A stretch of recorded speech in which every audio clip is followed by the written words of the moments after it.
upon.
Just a moment, Michael. I have to turn off the music and matrix stuff on the stream. Right.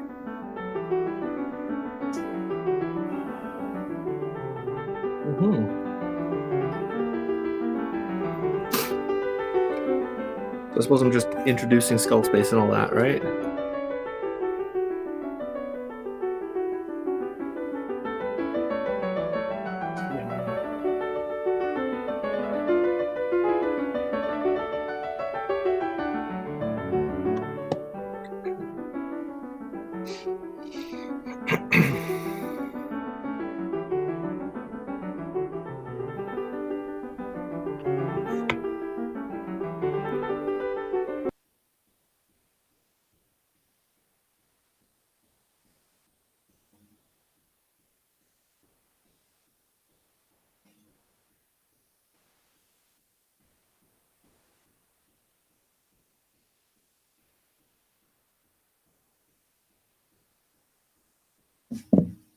Okay, welcome to Hacks, everyone. I'm Mark Jenkins. I'm the lead organizer. Though I've had a lot of help. I want to acknowledge our sponsor, Mark Campbell, who sponsored a lot of honorariums and also did some recruiting. And other people chipped in little bits along the way. And we've got a fabulous lineup for you today. Starting with, I'm joined here by Michael Kozakovich. Awesome, Michael. Who's his title is not officially treasurer, but that is his biggest role in our board of directors. And I'm sorry I got your name wrong, Michael. And take it away and launch this festival. Yeah. So I don't know if we've got a lot of people from around the world or what. Is it all Winnipeggers at this point? At this point? It's just a broadcast, I see. Sorry, Michael. Yes. So right now it's just you and me on the Google Meet, and we don't have a lot of viewers on the YouTube stream, but this is going to be all PVR'd on YouTube and archived in a few different ways. So I'll just mention. I'll mention what we are. Let's embrace it. I'm going to turn my camera off. Okay. So yeah, I'm Michael, one of the directors of Skullspace. We are just a hackerspace in Winnipeg. Mostly a sort of community space. People who are interested in technology, things like that. It's a place for geeks to hang out and think about all the cool tech stuff going on, right? We've got security researchers, things like that. 3D printers. We have some tools for our members to use. And yeah, it's sort of been going on, since I think it started in 2010, and we've kind of been going on from there. We keep a very flat organizational structure, so our members decide a lot of the things that we do. If we ever have events being put on, usually it's because our members are stepping up to put their interests forward, right? I don't know what. Yeah, we keep elections every year for the new board, so we just sort of have some of our members looking after the space, but we're not really like keeping laws and stuff on top of everyone else. It's the whole community that comes together to make these choices. Yeah, I don't know. What's there to talk about? 3 minutes in, right? I got a question for you, Michael. Is Hackerspace membership still a thing during the pandemic? Oh gosh, yeah. So in the beginning, we kind of said, "Oh, how about you don't come?" We've loosened those restrictions, right? We have policies about wearing a mask in the space, keeping apart, right? The usual stuff. So people do come in, use the 3D printers. We're taking tours. If anyone's interested, you can find me. There's information on the website, I think. You can email admin@skullspace.ca. So it's an open space for our members, essentially. And anyone who's a member can still come in. They've got key fob access, so they can come in anytime, 24/7, use the tools and things like that. We, I don't know. We haven't had too many people coming in. We haven't pulled any big crowds, of course, since before March. Yeah, I don't know. But yeah, if you're interested, you can come in. We're trying to do a few more things online nowadays, right? Having these meetings like this, trying to organize game meets, things like that online.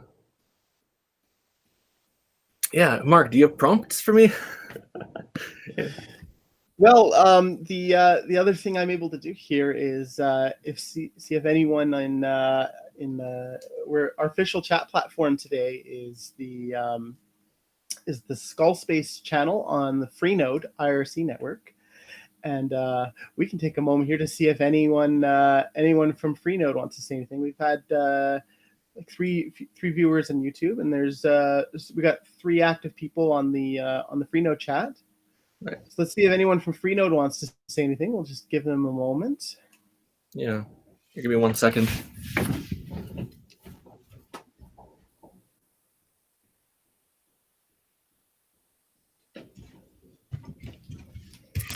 Okay, sorry about that.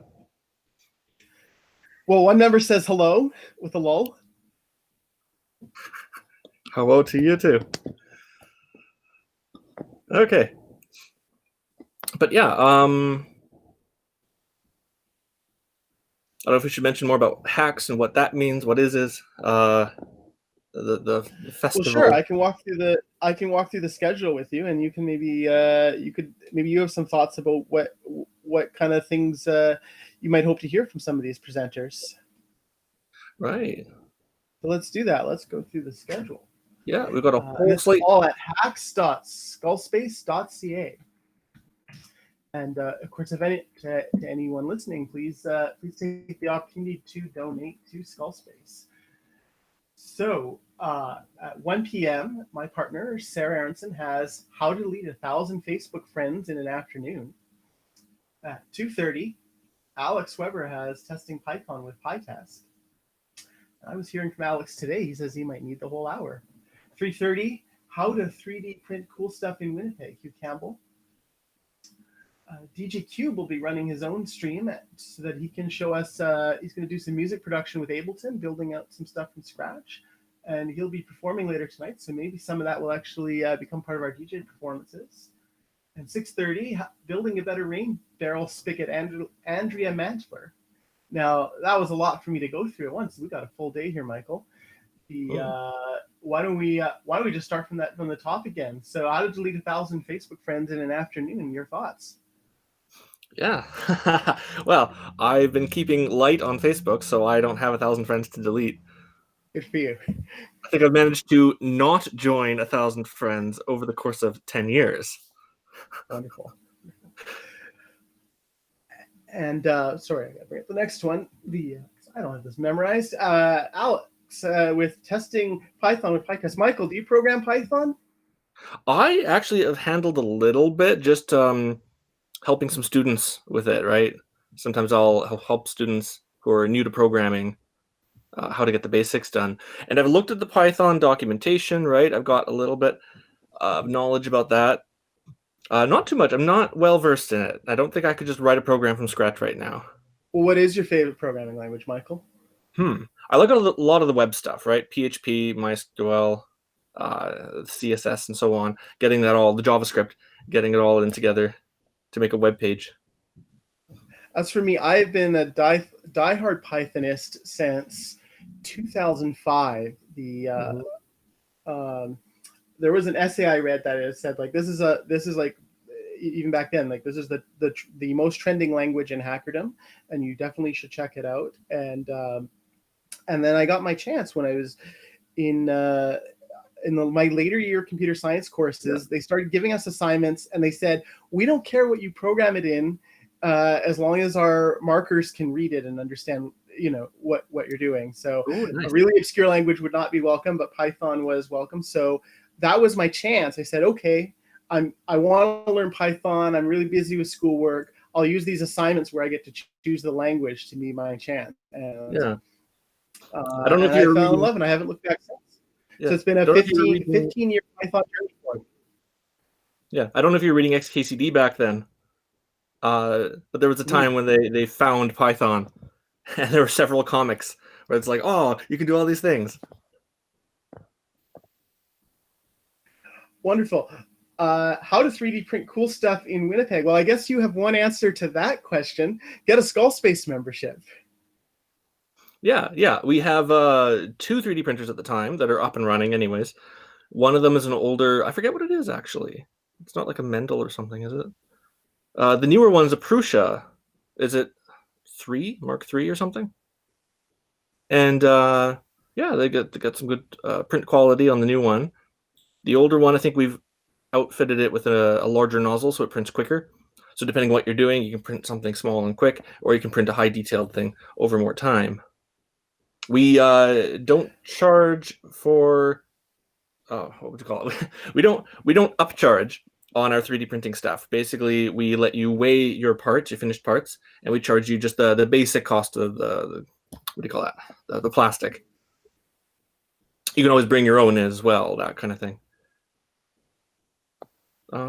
Yeah, well, it's notable. The members have printed a lot of different things. We have items in the space that are almost like exhibit items, and I'm kind of wondering what is your favorite practical 3D print job that you've heard of a member doing, and what's your favorite exhibit item?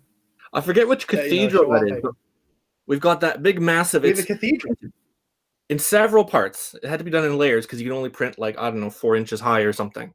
So we got this big cathedral. It was a 3D model that printed in several pieces, and we could stack them all up. And I don't know, I think it fell down, so the spires on top broke off. But yeah, that took apparently like weeks of, well, I don't know, weeks of coming in on and off to print it. I don't know who printed that one. It might have been Thor. But we've got a whole display out there. If you ever do come by, anyone in Winnipeg can come by. Just schedule a meeting. Again, admin@skullspace.ca. Just send a note saying you're interested. One of us will try to take you come in, or let you come in whenever we're around, right? But yeah, you can see all the things we've printed over the course of the years. Yeah.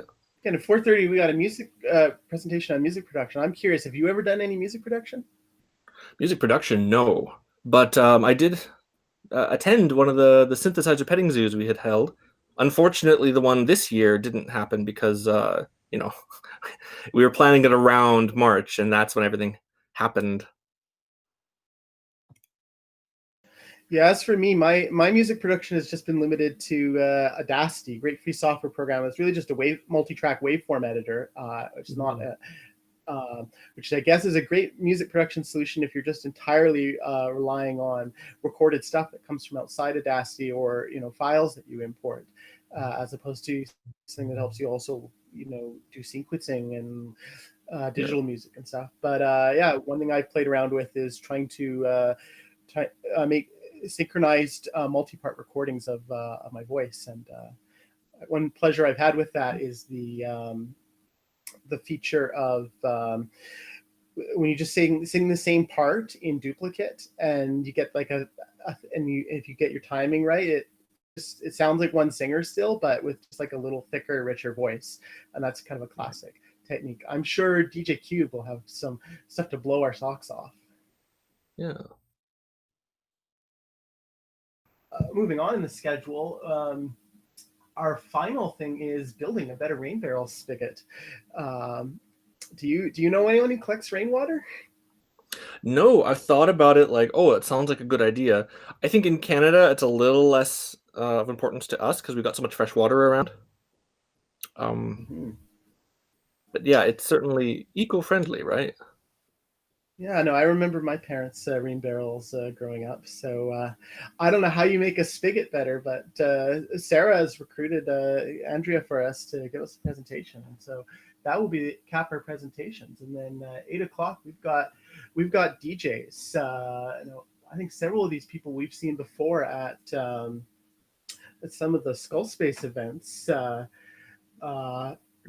few, I know at least two. Collywog and Infusion are members, but yeah, the Grayscale, Shayel, and DJ QUBE. Yeah, should be a we held a couple socials last year and on New Year's, and they went over well.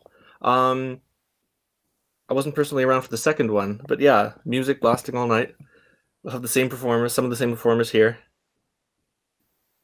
Yeah, those were some rad parties. So Mhm. the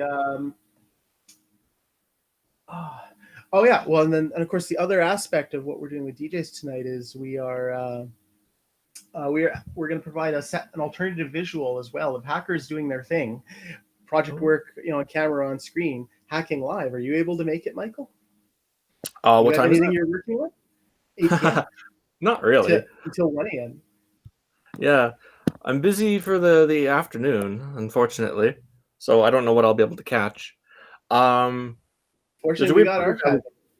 oh yeah, there's a weird project I was gonna work on, which is a keyboard kind of thing, like attaching a laptop keyboard's ribbon cable to like a Bluetooth controller.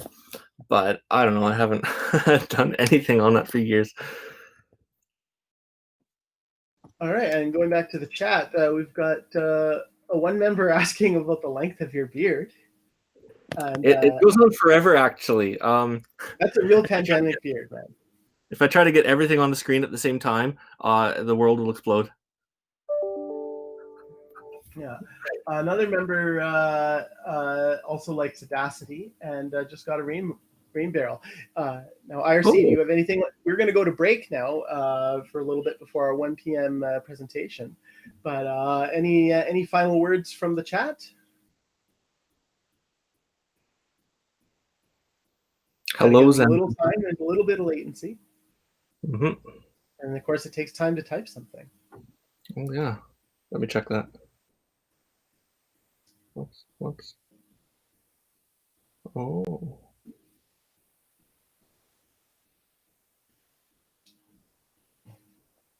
How long is long enough? Yeah. I don't know. I think I'll just keep on going until it just looks terrible. And then I'll know. Yeah. You never know if it'll suddenly become very majestic in the end, and I'll be like, oh, well, good thing I stuck through it, right? Yeah, no, it's definitely like I think it's a great new symbol of the pandemic to have hair going on. Yeah. I took a risk a few weeks ago. I got my partner to not work my beard, but to cut my hair. Oh. And of course, my parents were not satisfied that it was not enough. It's got to be perfect. Yeah, yeah. All right. Well, one last peek at the chat, and then we're going to call this meet a board member session complete. One member mentions that they're playing something called Tarkov. If that's a game, I've never heard of it. And another member's got a smiley for us. All right. So thank you so much, Michael, for making an appearance today, and on behalf of the board of directors, we're really glad of the service you guys are providing, and doing everything you can to keep the administrative side of the hackerspace functioning. And Yeah, and yeah, if it's anyone listening, the members who have to keep it functioning in terms of doing still using the space for some projects, just not in crowds, not in events, and and doing stuff like this. So thank you for coming. yeah, and thank you for organizing this. And again, if anyone listening to this wants to come and take a tour, if you haven't seen the place before, drop us a line, admin@skullspace.ca, and we'll be happy to give you a tour. All right. Well, I wish you a fabulous weekend and happy hacking. Yeah, you too. Goodbye. And we will break until 1 p.m. when we will have Sarah Aronson with How to Delete 1,000 Facebook Friends in an Afternoon.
All right, and welcome back to Hacks, everyone. I did not have to travel far to find this speaker. So here from the other end of my apartment is Sarah Aronson with how to delete 1,000 Facebook friends in an afternoon. Okay. Hi, everybody. I'm Sarah, and I had a problem recently. I've been on Facebook for a long time, and in that time, let's just say I was accepting a lot of friend requests and taking a lot of friend suggestions that the platform offered without really thinking about it all. So as a result, I ended up with a lot of extra friends that I didn't know, that were total strangers in other countries a lot of the time. And then I decided I needed to get rid of my extra friends. So that's what this presentation today is about, how to get rid of friends that aren't really your friends. So I have a bit of a slideshow, and I'm also going to give you a live demonstration. So just hold on a second, and I'll get the slideshow started.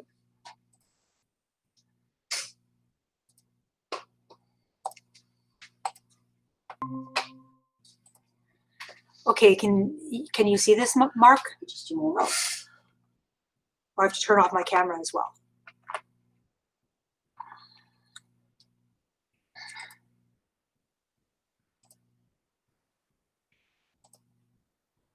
I can turn off my camera. Okay, you have to stop the presentation for a second. Oh. Hold on a second. So how do I turn off my camera? Is that, oh, this button here. Okay, Good job. camera's off. Just screen share. Now we're going to present. Okay, can you see that, Mark? Oh yeah, it's come through. Okay, so Let me actually flip the screen. And,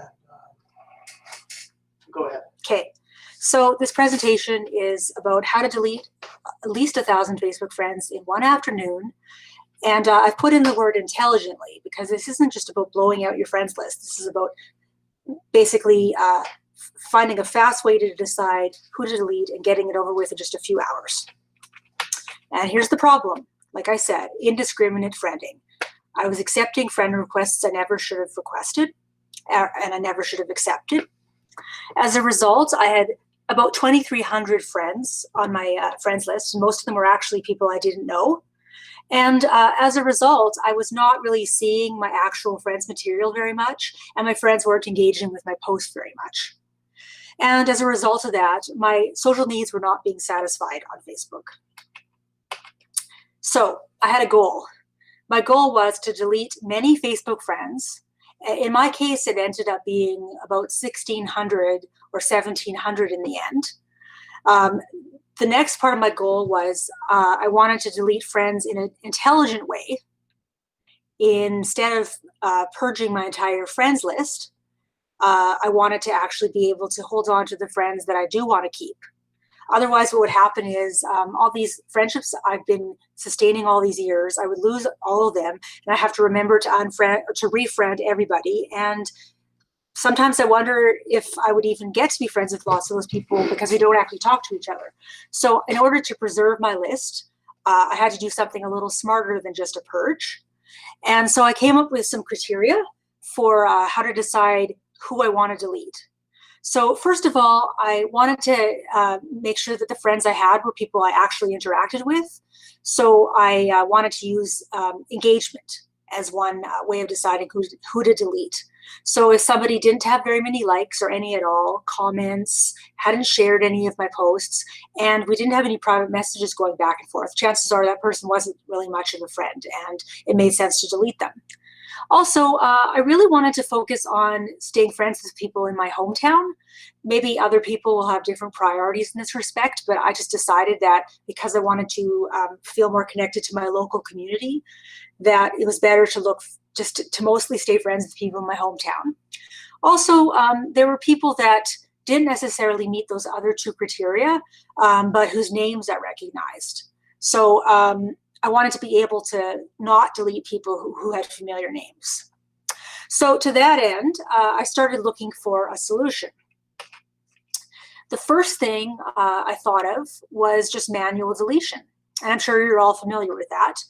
You have to use the Facebook interface. You manually scroll through your friends list, which Facebook doesn't organize in any way. It doesn't organize it alphabetically.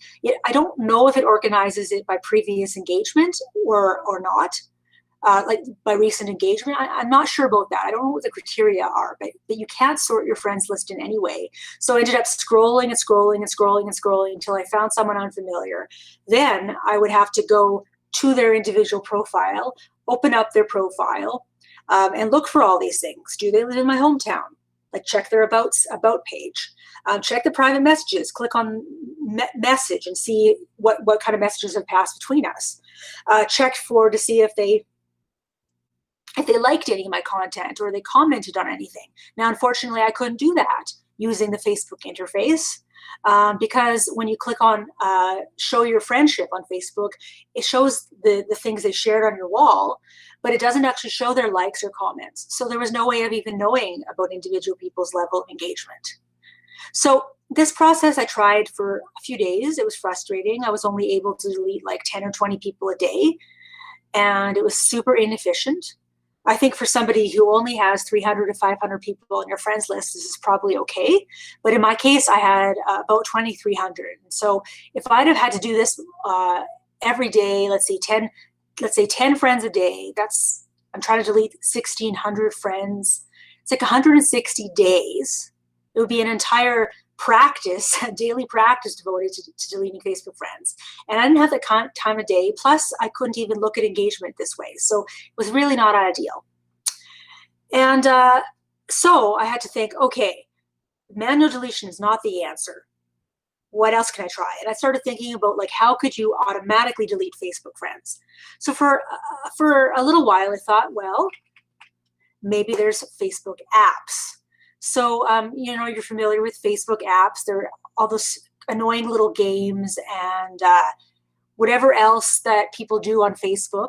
They're used right inside of Facebook, and they use the Facebook API, which is the tools that developers use to make the apps in the first place. So there's one API that's called the Graph API, and it's the one that's used to navigate Facebook's social graph, to look at the relationships between users, pages, photos, links, and so on. Now, I thought, it sounded like an annoying thing to do. Like I wouldn't want to actually have to make an app. But I thought, well, maybe I'll have to go in that direction. So I was trying to figure out, does Graph API or any API actually allow you to delete your Facebook friends? And what I discovered was that no, Graph API actually doesn't have any methods for programmatically unfriending people. So Facebook doesn't allow it.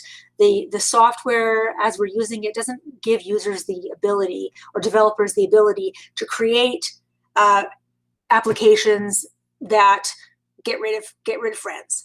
And I came across a page on stackoverflow.com, and I think this says it very well. It is not possible through the API. Facebook is like the mafia. You can get in, but there's no way out. So I came across that, and then I realized that no, I wasn't going to find any Facebook apps that would do this because it's not possible.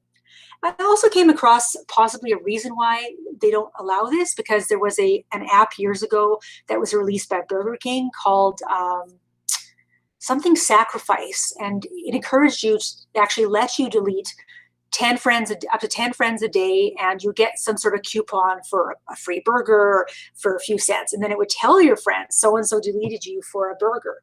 And so that was that caused a big problem. And I think that was why they stopped allowing programs to unfriend people.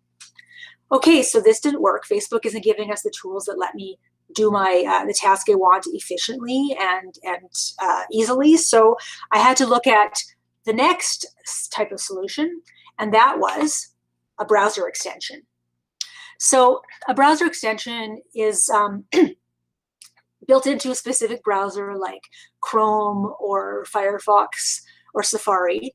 And basically, it's like a way of interacting with the web differently than you usually do, because basically it's like a layer between you and the web, and it can access all your data. if you allow it to, and it can access what's coming at it from the web and then change the way it displays it, process it in some way, and give you a different user experience. And one big thing browser extensions are used for example, are Bitcoin wallets. That's just one example. And also, there's numerous browser extensions on various web stores. And for Chrome alone, there's quite a few. And I'm going to show you a few examples of what you normally see out there for Chrome browser extensions. So if you hold on a second, I'm going to switch to a different window to show you that.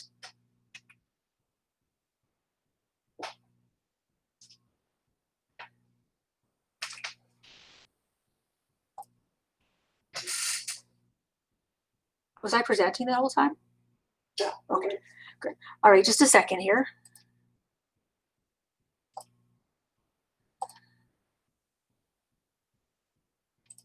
Okay, you should now see my screen, like my web browser. This is a Chrome. Mark, did you see it? Yeah. Okay, good. So I'm going to go to the Chrome Web Store. I've put a link to it in my presentation. If you want to look at, if you don't know how to get there, but if you really want to get there easily, all you need to do is a Google search, Chrome Web Store extensions, and here you are. So here I am looking at extensions. See, there's all kinds of useful things you can do with them. Pocket, Grammarly. This looks like some sort of Bitcoin thing. Zoom Scheduler, probably useful for people who connects Google Calendar to Zoom meetings. So all kinds of useful things out there. Specifically, though, I'm looking for a friend remover. So I'll just try delete friends. See what that does. Okay, so you have friend remover free, which lets you delete all friends. And it just says, delete all friends, remove all your friends. Well, I don't want that. I'm not interested in blowing out my friends list. I want to keep some of them. Okay, so, you know, the other example, this is also a batch delete program. Oh, this allows you to delete inactive friends. You can filter active versus inactive friends. I haven't tried this one personally, but when I read this description, it's not very promising. So I went through a bunch of different extensions, and I came across one that was actually very good, and that's the one that I decided that I ended up using. So if you just scroll down a little more, not mass friends, not mass unfriender, not delete all friends.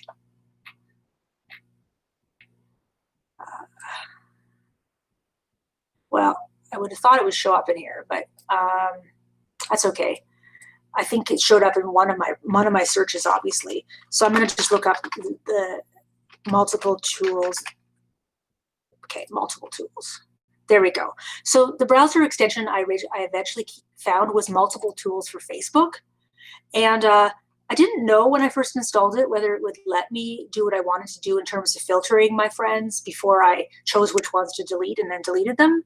But it has a lot of, it lets you scan the interaction of your friends on the Facebook wall. So that's gave me a sense of hope, at least. So I'm going to show you basically what I did to use this tool to do what I was intending to do. So first of all, when you get to this page, you just click on this button and it adds it to Chrome. And notice it's telling you what kind of permissions that it's getting. So this extension can read and change all your data on the websites you visit.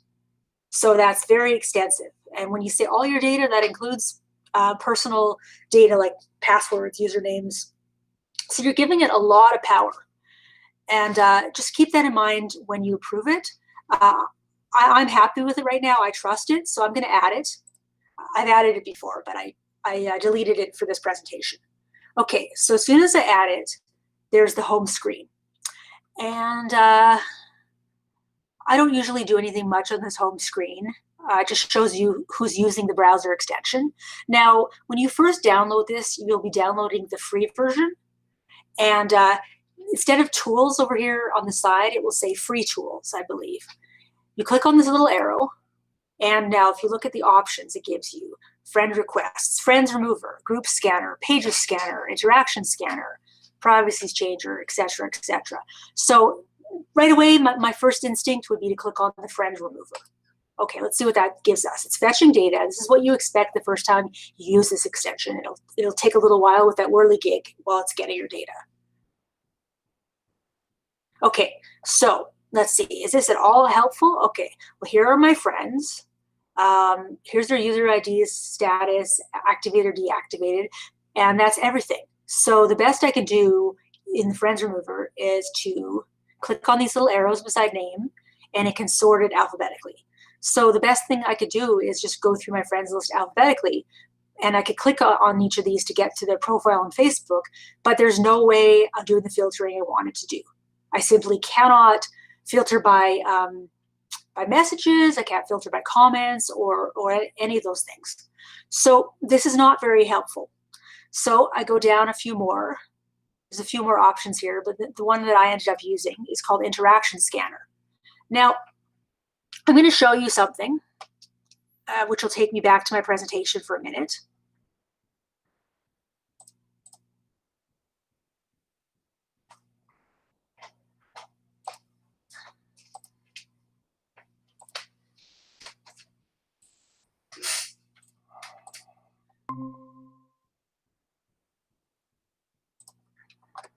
Okay, so there's multiple tools, screen. Okay, this is the inadequate friends remover.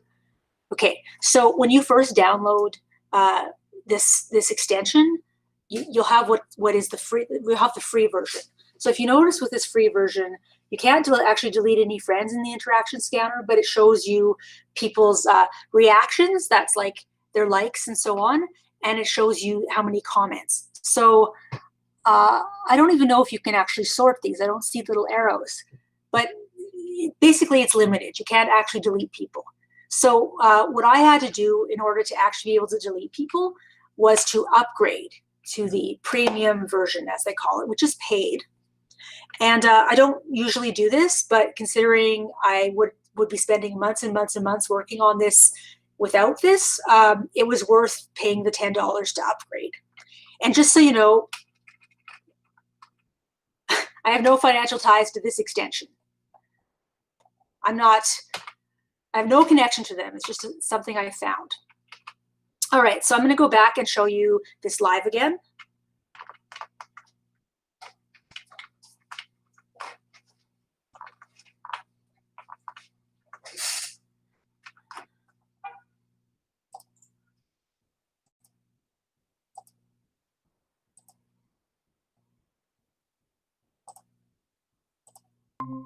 Okay. So can you see that, Mark? Okay, good. So I paid $10 to upgrade, and I can't remember where in the software it lets you do this. And maybe you click on premium, pick the best package for you. Okay, so these are the options, but I'm already a premium user, so I don't have to worry about this. But when you want to become a premium user, if you think it's worth your while, I just paid the $10. I think it was $10 US, and it was fine. So having the premium version unlocked extra features in the interaction scanner. So before I show you those, let me just point out one of the things it does is it checks for posts that were published since a certain date. So if you see here at the moment,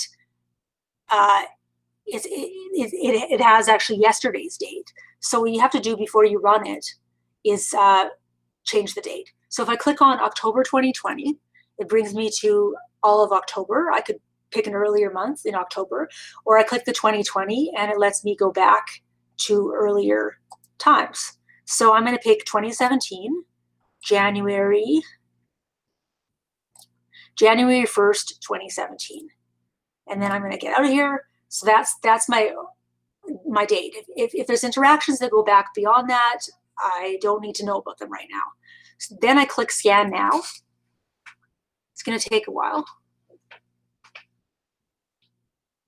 Hopefully this works because this browser extension has had to be upgraded because of the new Facebook layout. Okay, there we go. So we have a whole bunch of friends. Right now what it's doing is it's showing me their name. If you click on their name, you get to their profile. Their reactions, which are like their likes or their sads or their angries. or whatever, how many comments they've made, how many private messages we've had, and how many mutual friends we've had. Now, in my case, I wasn't really that interested in mutual friends, but in your case, you might be, because if you're talking about a certain community you belong to, maybe you want to be friends with everybody who's in that sort of cluster of friends or community. But in my case, I was in a few clusters that I was in just because I kept accepting friend requests from those people, and I didn't actually know those people. So mutual friends wasn't a very reliable indicator for me in terms of whether this is somebody I wanted to stay friends with or not. Okay, so this can sort just like the other, by name, just like the other tool, or you can sort by reactions. So this is from the lowest up to the highest, and you notice lots of people haven't even done anything. And same with comments. You could sort by comments. You can sort the other direction too, from the most to the least. Same thing with messages. So sorting is pretty straightforward. You might only have to use the sorting function if that's all you're interested in. Like, the thing is, in my case, there were just way too many people that had 0 reactions and 0 comments. So it was like screens and screens and screens of people. And there were also people whose names were familiar. So it took quite a bit of work to sort of separate out the people that had no reactions and no comments that I didn't know and didn't want to be friends with from the ones that I did know and knew, say, outside of Facebook and wanted to stay friends with. And that's why it's good that when you actually decide to delete somebody, you can make exceptions. So let's say for some reason I decide I want to delete everybody that's had no reactions. So I can do various numbers of rows per screen. So let's say I go to 50 rows to make it a little bit easier to mass delete people. And these are all people, if you look at this column, the leftmost column of numbers, all people who've had no reaction to anything I posted. So what I would do if these were genuinely strangers is I would click on here, and it would allow me to automatically delete all these people. But if, like, say I recognize somebody's name, I could just like click this button and they're not included anymore. Click that button and they're not included. And so that's one strategy. You could just basically by default select everybody and then unselect a few people who you don't want to delete because you recognize their names. Or you can do it the other way around. If there's actually a lot of people you want to keep, you can keep this off and then just pick the people you want to delete. So when you're done with that screen's worth of check marks, in this case it's 50 people at a time, you click the bye-bye button. I'm not going to do that now because I've basically gotten rid of everybody I want to get rid of, but this is how you would proceed. The other thing is, besides sorting, there's also searching capacities or filters. So you could do it alphabetically. For example, look for every Sarah. There we go, there's all my Sarahs. And then I could sort them. The Sarah without the H comes first. Okay. Or I could look at it like somebody who has exactly 4 reactions. And there you go, everybody who has exactly 4 reactions. Or you can also use operators like less than or greater than. So anybody who has less than 6 comments. And if I sort this, you can see that I could sort it so it's everybody from 5 down. Wonder if less than or equal than works. Let's see. No, I don't know if less than or equal works. Same with messages. And so basically that's what I did. I just went through pages and pages of people, starting with people who had the fewest reactions, the fewest comments, and just mass deleted. And when I noticed a familiar name, I would undelete. And if I wasn't sure about somebody, I would just click on their profile and it would take me to their page and I'd get to decide, oh, this guy, okay, does he live in Winnipeg? Nassau? No, probably not. Let's see, about New York. Okay. So, but then I'm like, oh, Alan Cardwell. Oh, I remember talking to him. And, you know, I have some messages with him that you could just, you know, pop up, right? So I was like, I want to keep this guy. So this tool allows you to do that because it lets you go directly to their profiles. All right, so I'm going to return to my presentation now.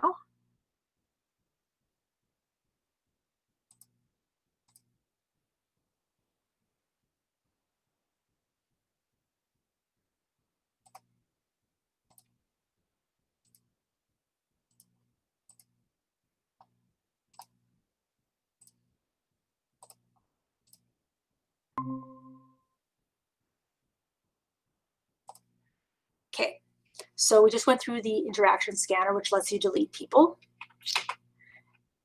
Remember to set the date. And it'll take a little while to gather data. Give it some time.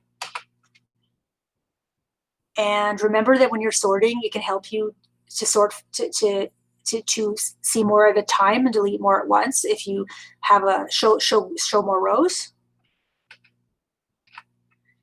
And here's the filter in action. So I filtered anybody that had less than 10 reactions and less than 5 comments in this case, and whose name was Sarah. And the delete, just the check marks and the bye-bye button. Okay, so this is how I went and deleted 1,000+ friends. So I filtered everybody by engagement criteria. I saved some time by displaying 50 or 100 friends per page sometimes, allowing me to mass delete more efficiently. I checked off all the boxes. I scrolled through to make sure that there wasn't anybody I wanted to save from deletion. That was very important because it was really easy to delete people I didn't want to delete. And sometimes what I noticed is once I was in a purging mood, I just like really wanted to purge. I was really into it. So I actually did delete somebody I didn't want to delete by accident and had to refriend them and explain, which is a bit awkward.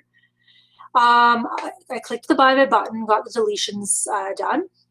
And in my case, I decided, in case I did make an accident, that I should let people know what I was doing. And the thing, though, that's important is that this post is public, because if people are no longer your friends, they can't see your posts for friends only.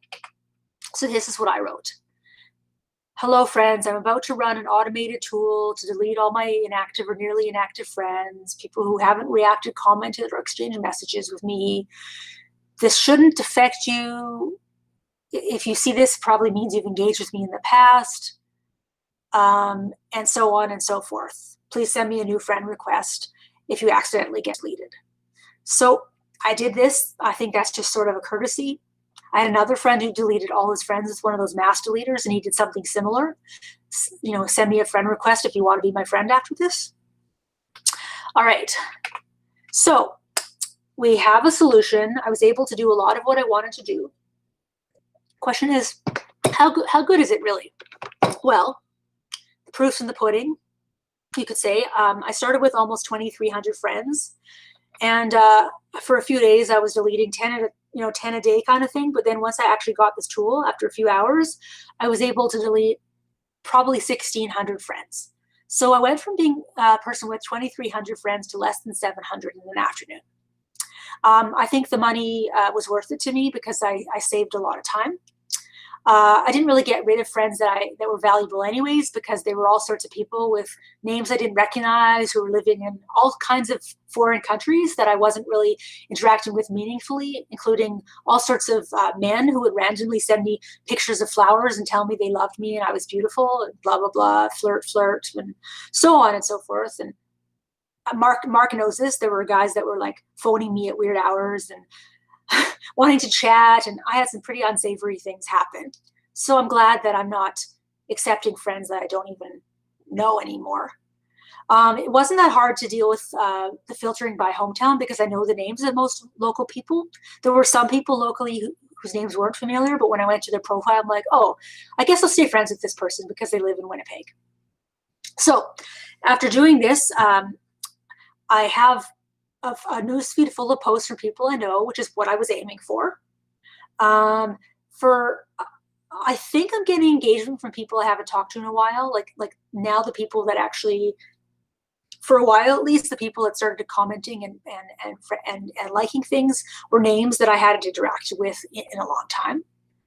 So I would say that I'm, pretty satisfied when it comes to having the solution having done what I set out to do.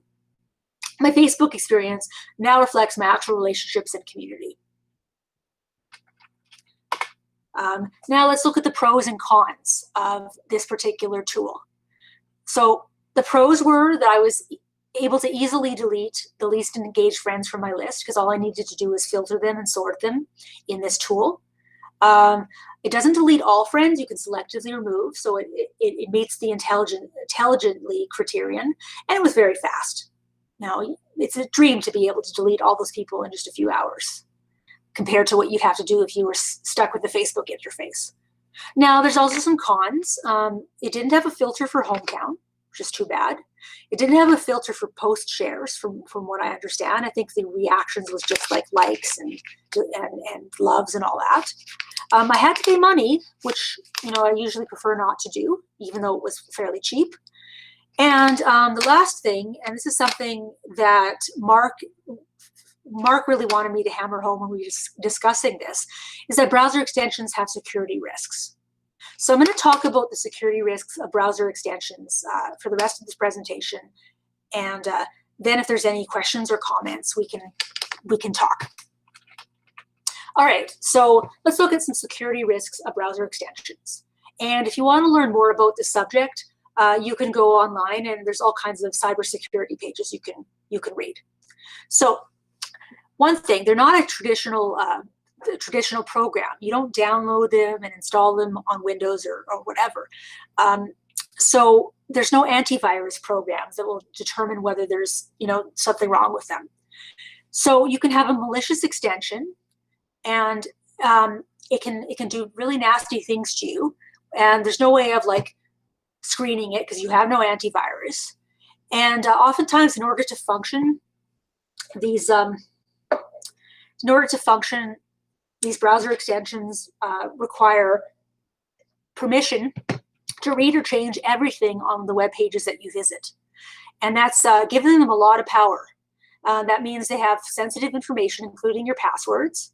That means they can track everything you do online and log all your keystrokes, so they know exactly what you're up to, which means they can send you to ads, they can inundate you with annoying pop-ups, they can steal your login credentials, all sorts of nasty things they can do. And the thing is that even if you have an extension that works well, that you like, that you're happy with, it can be hijacked by hackers. And there's legal ways of doing this, and there's illegal ways of doing this. So I read that oftentimes developers of a popular extension will be bought out by somebody. So you pay the developer for the extension, and then you make it malicious, and the people that are currently using it are affected. Or there's illegal ways of taking over extensions. So for example, you can run phishing scams so that you can take over developers' accounts, or you can have a website that has malicious code that interacts with an extension. So basically, what that means is legitimate extensions can go bad. So you have to be really careful when you're running them. Okay. So for my last slide, let's talk about some safety tips with browser extensions. First tip, don't use more extensions than you need to. Use as few as you can. If you're not using an extension much, uninstall it. That's just to keep it from doing things you don't want it to do when you're not aware of it. Only use extensions from companies you trust, Amazon, Google, Microsoft, companies you know. Pay attention to the permissions that it requests. So if it requests a lot of permissions and you don't really think it needs to have all those permissions, there might be a problem, especially if you have an extension that suddenly requests greater permissions after having an update. That's not a good sign. And never install an extension just because a website says you need it to view some type of content. You shouldn't have to do that. Okay, so I'm going to get a sip of water soon, but before we finish, I'm going to just show you where the extensions are located in Chrome, so you can see how you deactivate or check which ones you have installed.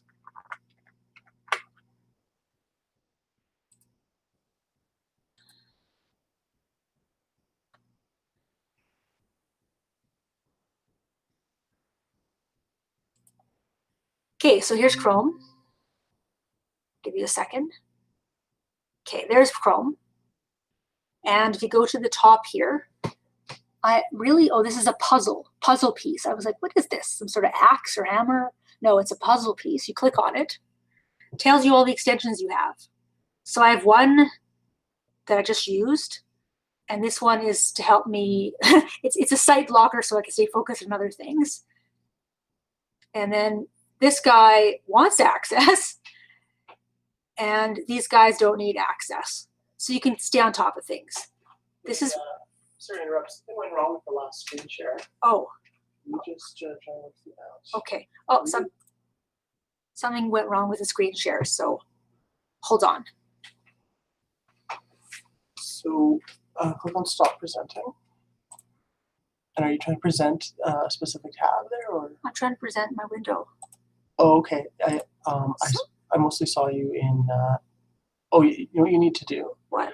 That's not that extensions button there isn't considered part of the window. So do a full screen share. Full screen share. Okay. All right. Okay, we're gonna do a full screen share because. Yeah, and you don't have anything. Okay. That would be a problem. We're doing a full screen share because this button isn't visible when you just do a Windows share. Okay, so here you go. There's a extensions button at the top. It has a little tooltip that says extensions. And there's a puzzle piece. Mark, are you seeing this? Yeah, that's good. Okay, all right, so there's a puzzle piece. You click on the puzzle piece, and then you can see all the different extensions that you have. So this is the one I just installed. There's a button to pin it. I believe that would probably pin it on the somewhere on the browser. Stay focused is another extension that I had at one point. It says has access to this site, so it tells you what kind of tools. So I click on this, I get back into my browser, back into my extension, and I can use it again. Or I can click on no access needed. Okay, I click on the dot dot dot, and it lets me remove it. It lets me manage it. Let's see. I can manage extensions. It allows you to decide which sites this applies to. Right now, multiple tools is for every site. And is it allowed when Chrome is in incognito mode? So there's all kinds of things you can look at here. Anyways, I'm sure you could figure that stuff out. Just wanted to show you where it was in the browser. All right, so let me get rid of this. This is the end of my presentation. I am just going to make my way back into the meeting room here. I'm going to stop presenting and share my screen again. Okay, so there you go. That is how I deleted not just 1,000, not just 1,500, but something like 1,600 or 1,700 friends in one afternoon. And as a result, now my friends list is very manageable, 642 people, which might sound high, but for me was a big change. And I'm satisfied with how it went. Okay, on behalf of everyone in Cyberland, I'll provide the applause. Thank you. Thank you, Sarah. So why don't we hop on IRC to take any questions there. So hold your questions if you're on IRC because we can't see them yet, and I don't want to have to run back and forth to my room. So if you want to just open a new tab, and just go to the Hacks website, and just click the free link. And then click the scroll to the, oh wait, it was up there, sorry. Okay. No, chat? No, can you go back? That would probably have worked. Can you scroll down? It's actually at the bottom, web chat client. Oh, web chat client, okay. Okay. I should work that design over a bit. And let's put it, you just put Sarah and send in there and see if it comes. Oh, and I don't know if spaces are valid on IRC. Oh. There we go. Give that a shot. So you need some water. You need water. I will be right back with that. So while I get Sarah a glass of water, the comment I wanted to make as well. I think this is also an interesting area of discussion. You can react to it or what have you. Even though I'm not a fan of proprietary software and that describes most of the extension universe, I do like the idea that browser extensions are this way that people can kind of take their power back from services that they kind of that don't really let them do things with APIs and stuff. It wouldn't have been nice to have had the API for deleting your friends. Yeah. And so yeah, do you have any reaction to sort of the idea that this is a sort of a way to turn some of the power dynamic of the web back? Well, yeah, definitely. One of the things that makes it hard sometimes to make the web usable, especially Facebook, is that the tools they give you to do things aren't in your best interest in terms of creating the most efficient and helpful experience. They're in the interests of just having you click and look at things and go back and forth. And like, they never designed the software thinking about like things like how people would want to manage the communities and the people that they're connected to. And so definitely, like, this process did let me really change. It let me really change the relationship between me and Facebook, which wasn't easy. It was a relationship I'd had for years and years, and that their tools had never given me anything to affect. So yeah, I mean, I think it was an exercise in empowerment, even if it was frustrating because I had to search and search for an answer because there was no obvious one. All right, so IRC, if you've got any questions for us, Skullspace, found Skullspace on Freenode. We are watching the IRC channel now on Sarah's computer, and we've seen names of some people that we know arrive. Yeah, we won't read IRC names on camera. We'll just sort of talk about what you're saying. So we'll give IRC just a few minutes to get its questions typed out. Yeah, if anybody has questions, just type them in IRC. I have a question for you, Sarah. Is this your first virtual event during the pandemic? You mean the first time presenting something? No, even just taking in as if we were a virtual event. No, I mean, there was the synagogue. Oh, that's right. High holidays. There was our family dinner. Mm-hmm. And there was my birthday. Yeah, you know, I didn't think of the birthday. I filtered out the birthday and the family stuff just because of like private events, right? But you know, the private. There was the theater, the Fringe Festival. Oh, that was a really interesting one. What do you remember from the Winnipeg Fringe's stream? I remember there was like plays they read where there was a person in each window and they were reading their part of the script. Mm-hmm. I remember actually I was supposed to watch a play in FemFest, and there were technical problems, so they gave us access to watch it afterwards, but I didn't even got my access, so I have to talk to them about that because I paid money for that. Indeed. There was that, wasn't there that hacker festival you showed me, the one where we were editing text together? Oh, that's right. I put you in a workshop in Hackers on Planet Earth, and you wasn't that ridiculous? Didn't people try to like a room of like, I don't know, was it 100 people, 20 people? They all tried to edit a document with the online document sharing simultaneously. Yeah, that's what happened. And could that work at all? Could that work at all? Oh, did it work at all? Sort of. People weren't that eager to tear into the text. It was pretty slow. Anyways. Well, it looks like we've given IRC enough time to say hi. Yeah, I don't think anybody's going to ask us anything in IRC at this point. We have a boatload of time until 2:20, but there's when our next presenter will be in his 10-minute window. But we certainly do not need to fill the time until then. A break is good for everybody. So, and I think you would probably like to. Oh, here we go. Here we go. I got something. We have a comment. I'll read it to you as the sort of host here. So someone on IRC said your presentation was compact, a nice compact presentation. And I thought it was good that you had suggestions about security, good suggestions. And so there's a question about it. Do browser extensions rely on Facebook's API, or is it purely on the end user end? You mentioned that the extension had to be updated. Yeah, that's a good question, actually. I don't know, actually, because I'm just thinking about this. The way you call an API, I don't know how you call the API because I've never developed a Facebook app before. But I can show you the website of the extension. Yeah, no, I don't think the extension is going to give us the insight. I can kind of tackle this and make a conversation about it. The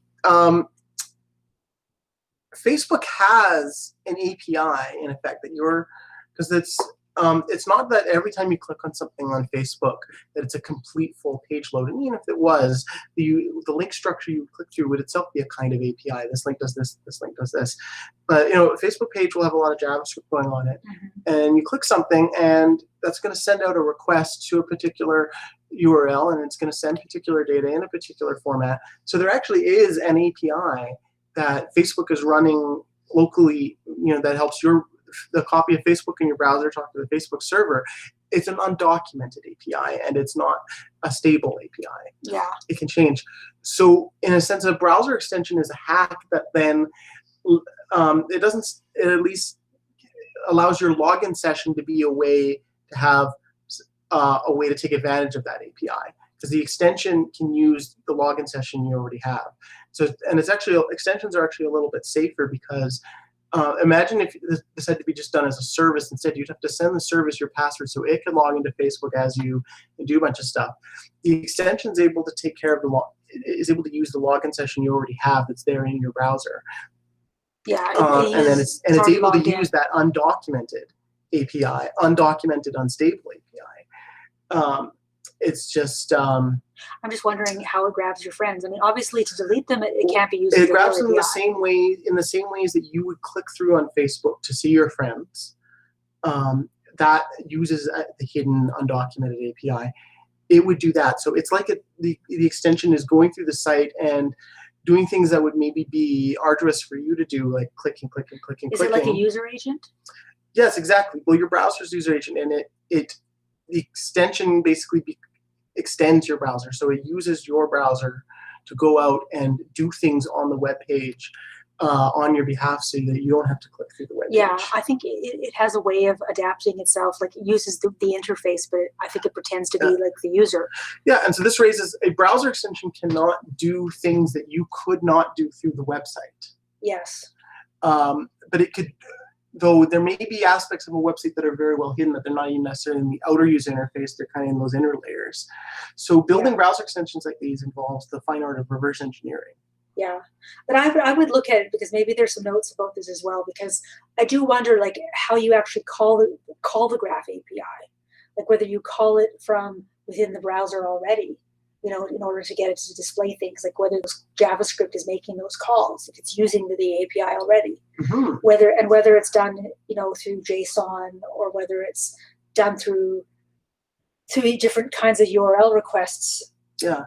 Well, the way most web apps are built these days is that they're sending a request with a JSON payload, and they're getting a response back with a JSON payload, and then it's all processed by JavaScript in the browser.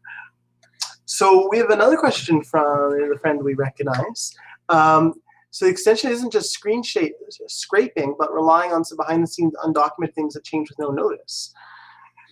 That's what you suspect, Mark. I mean, somewhat. Sometimes I think they have to do a bit of screen scraping, in that data may not come back in a clean JSON format that we just talked about. It may come back in the server responds with, okay, here's a bit of HTML and CSS for a piece of the page. And so an extension may have to scrape through that. So it may be a mix of undocumented APIs and more traditional screen scraping. Well, I think it might be going through the DOM. Yes, absolutely. The DOM is part of it, because that's where all the elements are displayed. We should break the acronym in. That's the document object model. Yeah, I mean, if you wanted to, you could look at Facebook's, like the source code on a particular Facebook page, and then you'd be able to see what it was doing, right? You'd be able to see what the JavaScript was doing. Yeah, and so I think the answer really is it's both.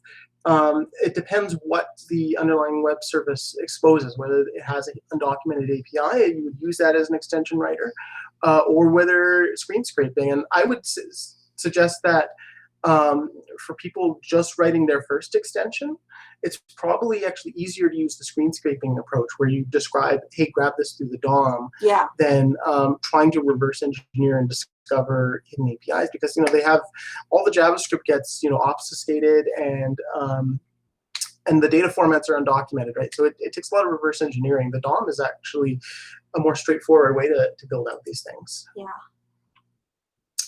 So do you want to leave it there, or unless we have any more questions? But to our friend who asked those questions, I think it would be helpful just to read about extensions in general, and extensions for Facebook. And I really am curious about whether they do use the API or not. I think it depends, and I think the extensions are something basic ones can be written by junior developers, by people who are new to programming, and the screen scraping or going through the document object model is probably the easiest way to get started in that kind of thing. Probably. Some extensions, they'll just modify the look of things. Like, let's say your favorite website uses a light theme and you want a dark theme. Yeah. Your extension maybe just would modify the style sheet. Right. That makes sense. Yeah, there's a lot of stuff you can do just modifying effectively the source for each page.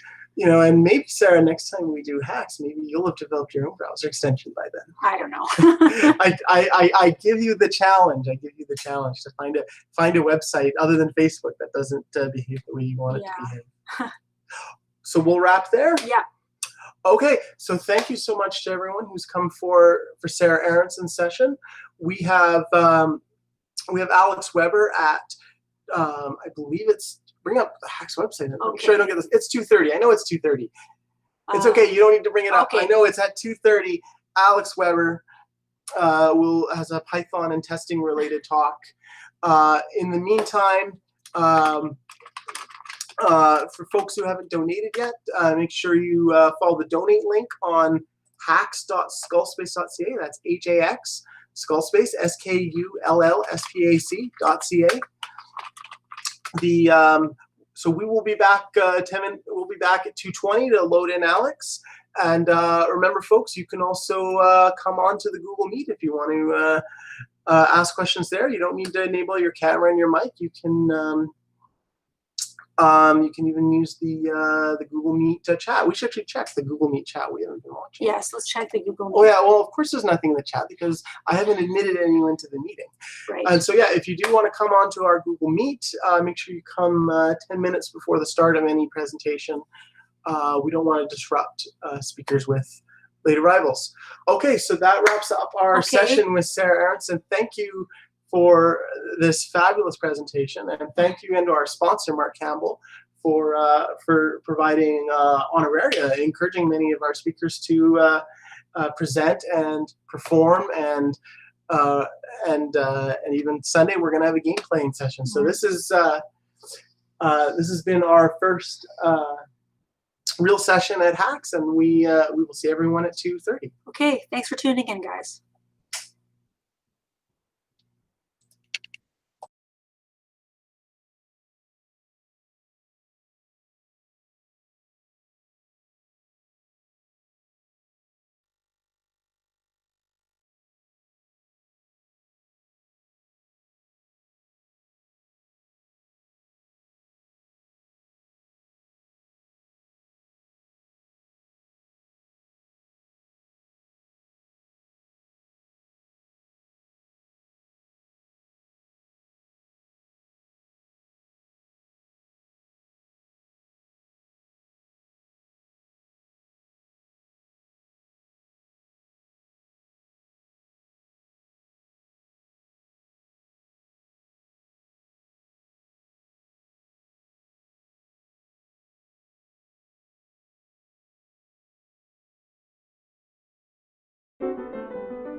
Hey guys.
Audio test 1, 2, 3.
All right, it is 2:30, and do we have Alex on the Google Meet? I believe we do. Can you hear me? Thank you so much, Alex Weber, for giving us a presentation today. Thanks for coming on camera. I'm sure people are glad to see you after all this. You look like you've had some hair care during this pandemic. If by hair care you mean I haven't cut my hair in probably 2 months or so. It's starting to get a little shaggy, but appreciate well, that's not it. 10 months. That's not or 7 months, or wherever you want to measure the starting point from. So that's not going all the way. Anyways, I don't have time for idle talk. You let me know that this talk might go pretty close to the wire for when our next speaker is up at 3:30.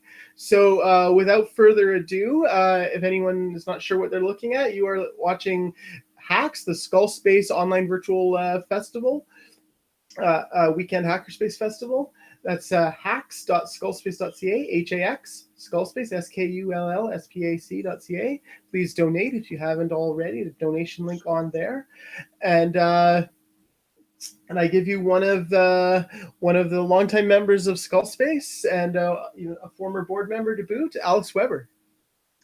Thanks. Okay, I'll just kill my camera here just because my bandwidth is not great for the presentation. Okay. All right, so this talk is about testing your Python code with PyTest. So the intended audience for this is people who like Python, are fans of Python, like to write Python either professionally or personally, whatever. If you like Python, hopefully you will enjoy this talk.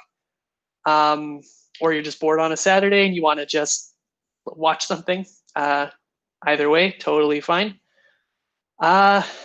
So what I'm hoping what I'm going to talk about is how to test code in Python kind of in general while using PyTest, and then also specific libraries. So some common libraries that people use and how those can kind of frustrate your testing and how to get around that frustration when you're using PyTest. So hopefully you'll come away from this feeling like you could maybe start writing some tests for your programs, or at least kind of having a bit of have the ice broken so that you can kind of start to learn a little bit more about it. Or maybe you already write a lot of tests, you're totally hooked on it, but maybe this will teach you a new trick or two. Or maybe you just, like I said, want to watch something on a Saturday.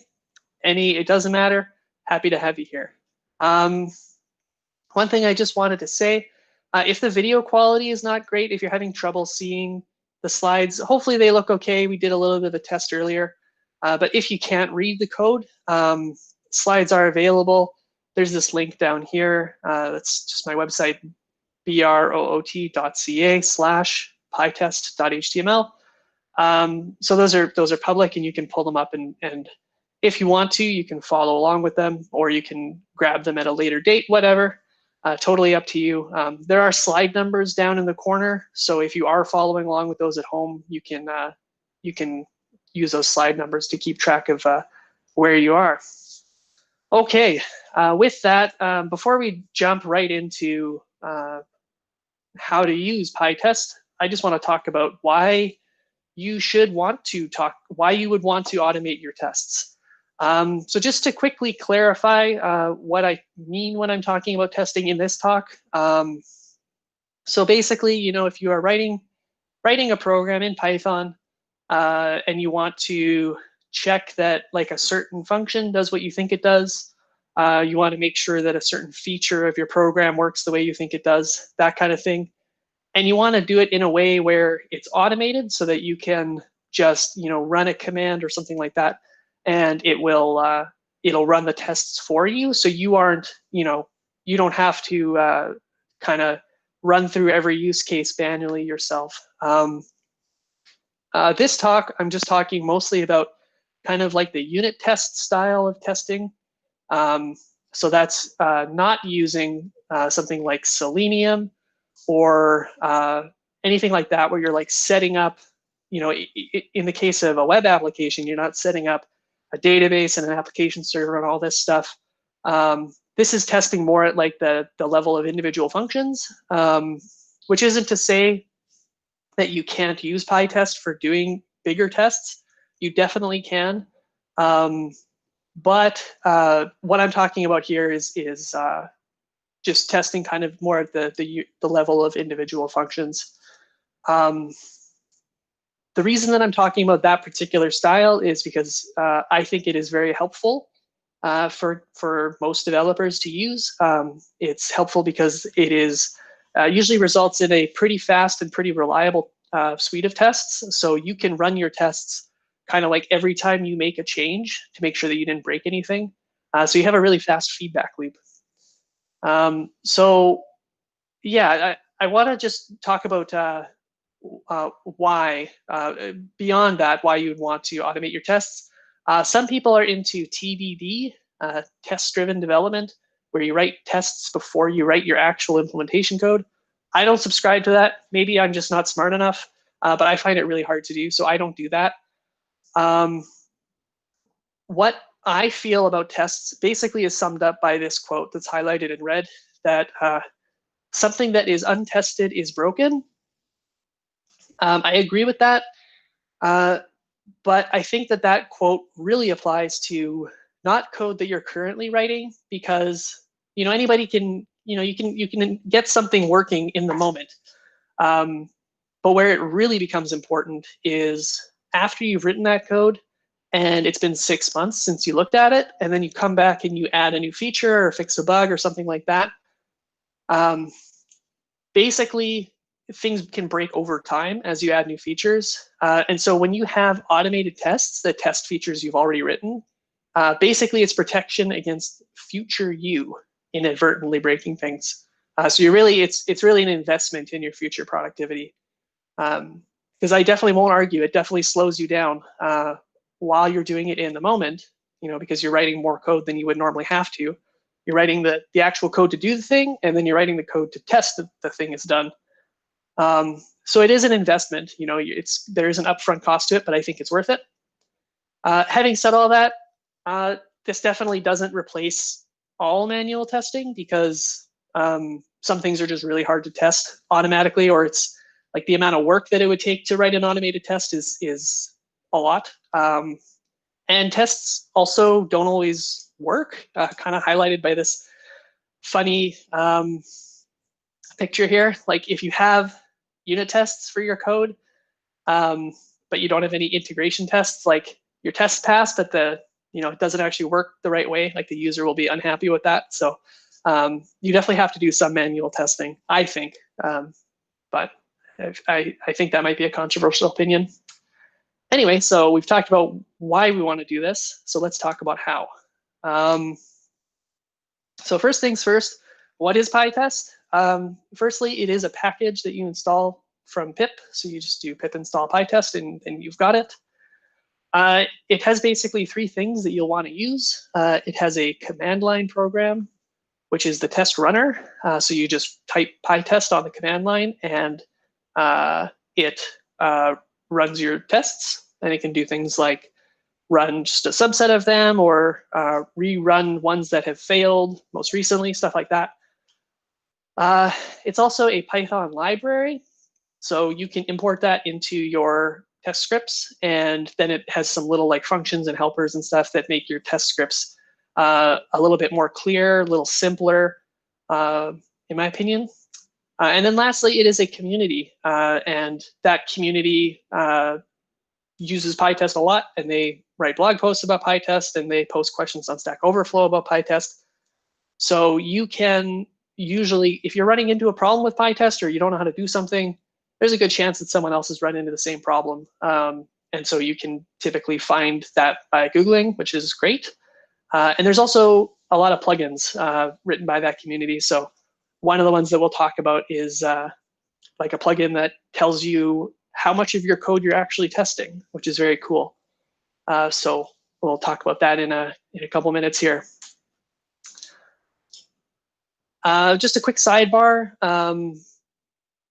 There is a built-into Python framework for doing unit testing. It's called unit test.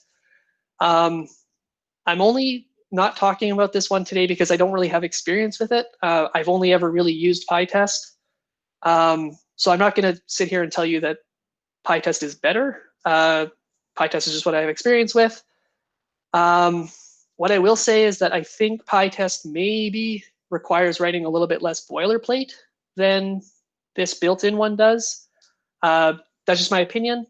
PyTest does, it's not like PyTest totally ignores everything that unit test has. It builds on a bunch of the different features that unit test already has and just kind of extends them and makes them nicer.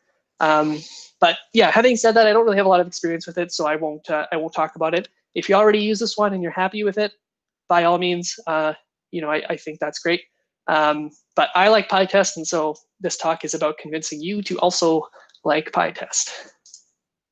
So first things first, when you install the PyTest package through pip, it gives you a command called PyTest. If you run it in an empty directory, you'll get a message like this. It says collected 0 items and no tests ran, which makes sense because we haven't written any tests yet. The test runner, if you don't give it any arguments, it will automatically find your tests as long as you follow a certain convention.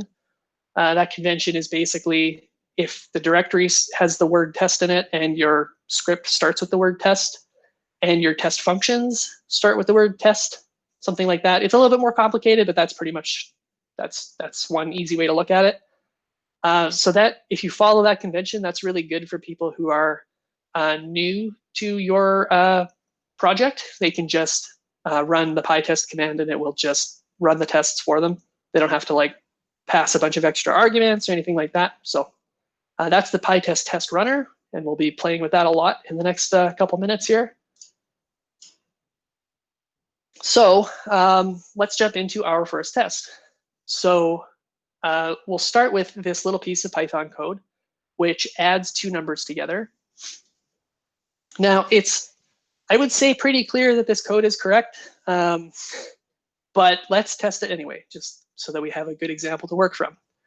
So if this is in a file called sum.py, let's create a test for that with in a file called testsum.py. So we just have to have a function that starts with the word test. So we've done that here, test sum. And then we just write a very simple Python assert statement. So assert, and then we have this comparison. We call the function that we're testing, and we compare that to the expected output. So if you have these 2 files and you run the PyTest command, it will automatically find your one test and tell you that it found it, and it will run it and tell you that it passed. So yay, we have our first test and it's passing.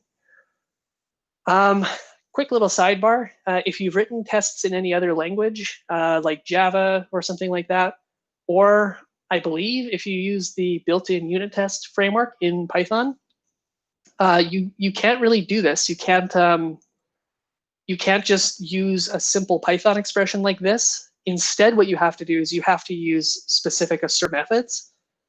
So you have to say like assert equals, and then you would pass the 2 values that you're comparing.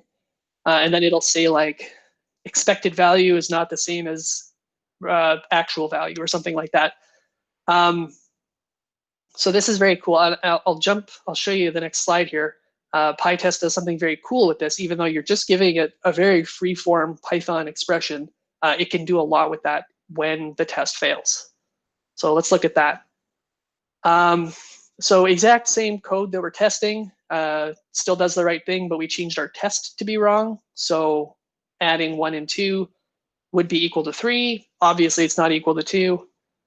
So this is where PyTest gets very cool, I think. It will tell you that the test sum function has failed, and it actually shows you the code in your test function, right? You can see that that's the same code.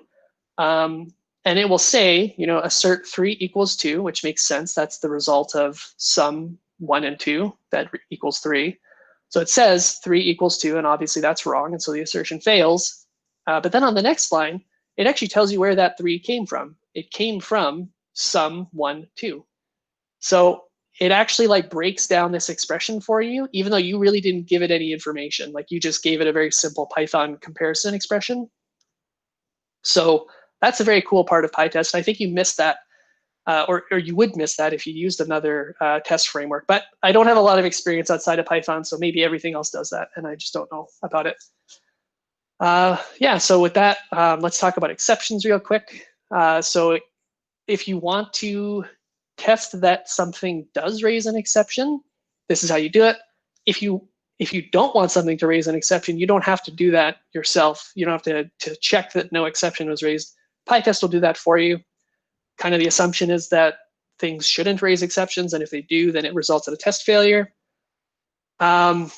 So if we have our very simple function here that we are testing, that we want to test, it just raises a value error with this, this message. The way we can do that is we can use a feature of the PyTest library. So that's the first time that we've seen this, using PyTest as a library. You can just do this little with block with pytest.raises, the type of exception you expected, and optionally, you can also give a string to match on, so that will match the text that's in here. And then inside of there, you just call the function that should raise an exception, and if it doesn't raise an exception, then that's a test failure, and PyTest will tell you. So obviously, you don't have to use this with PyTest raises. You could just use the built-in features of Python where you have like a try except block. And in the except block, you can like assert that the type of the exception is what you expect. And you can assert that that this string is in the exception message, but it's going to be a little bit more code. So that's just kind of a nice feature of the PyTest library, is it kind of makes those types of checks a little bit simpler, in my opinion. Okay, taking a quick detour away from actual PyTest features and to something that's actually additional that you have to install, but I think is very cool. Talking about doing test coverage for the code you've written. So in general, test coverage tells you what lines have been actually run by your tests. And it answers the question, what haven't I tested yet? So referring back to our Flask quote, that something that is untested is broken. If you believe that, then this basically tells you, what haven't I tested? What do I not have that protection for? So this is an external tool, but it is a Python or a PyTest plugin. So it plays nicely with PyTest. You just install it with pip install pytest QUBE. And then you can run PyTest as usual, but you add this extra argument, this --QUBE equals sum. And that just tells the coverage tool which Python package or file you're actually testing, and you actually want to know coverage information for. So you'll get output like this, just on your terminal. It'll tell you what module or what Python file was being tested. It will tell you how many Python statements were in the file overall. So that's just like each line of Python excluding comments. It tells you how many lines were not executed or missed. And in this case, we missed none of them. And that means that we have 100% coverage. We executed all the lines of code in our sum.py file, which is awesome. That means that we have at least some test coverage of every single line. And that's, if I can just jump backwards here, that's this test here that it's giving us that output for. So what happens if we have a more complicated example where we are missing some lines in our, we aren't testing certain lines? So here we've expanded our sum.py. I'm going to call this an optimization, even though it's definitely not, but just bear with me because it's just for this example. So basically, it's yeah, in air quotes, an optimization in the sense that if you pass, if you ask it to add 5 and 0, you can just return 0 or I'm sorry, you could just return the 5 and that will be correct. So it saves you having to add the numbers. So you can pretend that it's like kind of an optimization, but it really isn't. Like there's no way this would be faster than just adding the numbers. But like I said, just bear with me. So we have our new and improved optimized sum function. And then we also have our test sum. This is the same test we had before. And if we were to run this test with coverage output, this is what we would see, that there are now 6 statements. So you can count them out, 1, 2, 3, 4, 5, 6 statements. And 2 of our statements were missed, which means that we aren't testing all of the code that's in here. Some of those lines of code never get reached. So why is this bad? Just in case that wasn't clear. In Python, like if this line, this return B, if we pretend that this is one of the lines that isn't being executed, if this was actually return C or return F or something like a variable that doesn't exist in this function, you won't know that until you actually hit that line of code. So we could have a test that's passing, but doesn't fully exercise all these lines, but there could be a bug lying in wait for us. So when you see this coverage is not 100% or is low, not even close to 100%, that might give you a hint that you want to increase that. So anyway, that's why you'd want to increase your test coverage. So when we look at this, we look at the test, it's passing 1 and 1. So we can kind of have a guess at what isn't being tested. You know, if A is 0, return B. If B is 0, return A. So neither of these conditions are ever true because we're just passing 1 and 1 for A and B. So neither of these return statements are being executed. Instead, it's going to be this one. We can guess that, but that gets old really quickly if you have a really big function and you want to just know. So PyTest has a HTML output, which is very cool. So it will just show you that those 2 lines were not executed. The green lines obviously were executed. The red lines were not. So that tells you that you need to write a test which covers those lines of code. Cool. So taking a quick detour away from kind of more general features of PyTest and testing, talking about testing specific third-party libraries that you might use that might make it difficult for you to write tests for your code. So to do that, we're going to use this very cool, very useful web API called Kanye REST, which is real. You can go to this website and check it out. It's like it says on the slide, it's a free REST API for getting a random Kanye West quote. Very, very useful. I'm glad that this exists. So the API usage they give you is you basically just make a web GET request to api.kanye.rest, and it will give you a JSON, like a well easily formatted output that you can decode, and you can get the quote out of that. So how would we, first of all, let's write some code that talks to this API. So if this is our little function, we're using the requests library. So you do a request, a GET request for that URL, and then you decode it as JSON, and you get the quote item out of it. And so if you run this, it just gives you a quote as a string. So it handles all the HTTP and the networking and all that stuff for us. Works great. Function does what it's supposed to do. But now, what if we wanted to test this? If we wanted to write an automated unit test for that? Think about it, because it would be a little bit difficult, right? It interacts with an external system. The quote that gets returned is different every time. So what's the best way to do that? My recommendation is to use the responses library with this import responses. So that basically what it lets you do is it lets you kind of fake the replies that you would get from a web service.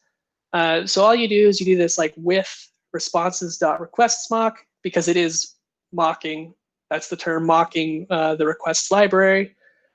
And then anything inside this block is not going to be allowed to reach the internet anymore. And then you can say that this is an expected request a GET request for this URL, right? It's the same URL as up here. And it's a GET request, right? And in reply to that, return this fake JSON response. And then we can run our function as normal, just like we would normally run it. And we can assert that that function returns this fake quote. So basically, this is not actually hitting the internet anymore. It's just using our fake version of the Kanye REST API. And this does one other cool thing for you. When this with block ends, if this function never actually made that HTTP request, that's also a test failure. So it gives you this extra kind of assurance that you are actually making the requests. Yeah. So one other thing I just want to say is that this request mock is very flexible. So this is just one little example of it. You can do things like you can handle post requests instead with form data. Instead of just returning JSON, you can actually return a different HTTP error code. So like a 404 for like a missing document, or a 500 for a server error, something like that. And you can also, if you were to have multiple lines of like multiple copies of this add function with the same URL, then what will happen is multiple, like the first request will be the first instance of that add, and then the second one will be the second instance of the add, etc. So you could have requests to this URL return 500 the first 3 times and then return the real quote. So you could use that to, like, if you had some logic in here that, you know, handle the server error and retried after a little delay, you could test it that way using the responses library. So very flexible. The next one I want to talk about, and again, if you don't use this library, if you don't use Amazon Web Services, maybe just go refill your coffee or something, and then we'll jump back to actual general PyTest features. So just a really simple example of using Amazon Web Services and their S3 service, which just lets you upload some data to a specific place, and then you can fetch it later, and they charge you for the amount that you upload. And you can do stuff like serve it on the web and stuff like that, and link to them from your website and all kinds of stuff like that. So what we're doing here is we create our little S3 client, and then we just put an object into S3. So my bucket, that's kind of like your space where you can put stuff. Key is like the name of the file within that space, and then body is what you actually want to put there. In this case, it's just a little short string. Here's some content. So again, if we think about how we would test this, obviously this wants to talk to Amazon servers, wherever they may be. Amazon wants to bill you for this. They want to charge you money when you do this. You need to have an Amazon account, etc. So it's a bit of a pain to do this for real. So the way you can test this is you can use the Moto library. So Boto3 is the library that you use to talk to Amazon.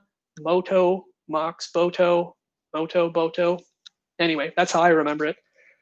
So this is what we could do in our test. Again, kind of like the requests example, we have a little with block, and we say with moto.mock s3, and then anything within this block isn't going to be allowed to talk to Amazon anymore. So then inside of this, we use the actual real Boto3 library, and we create a bucket, a space for us to keep things.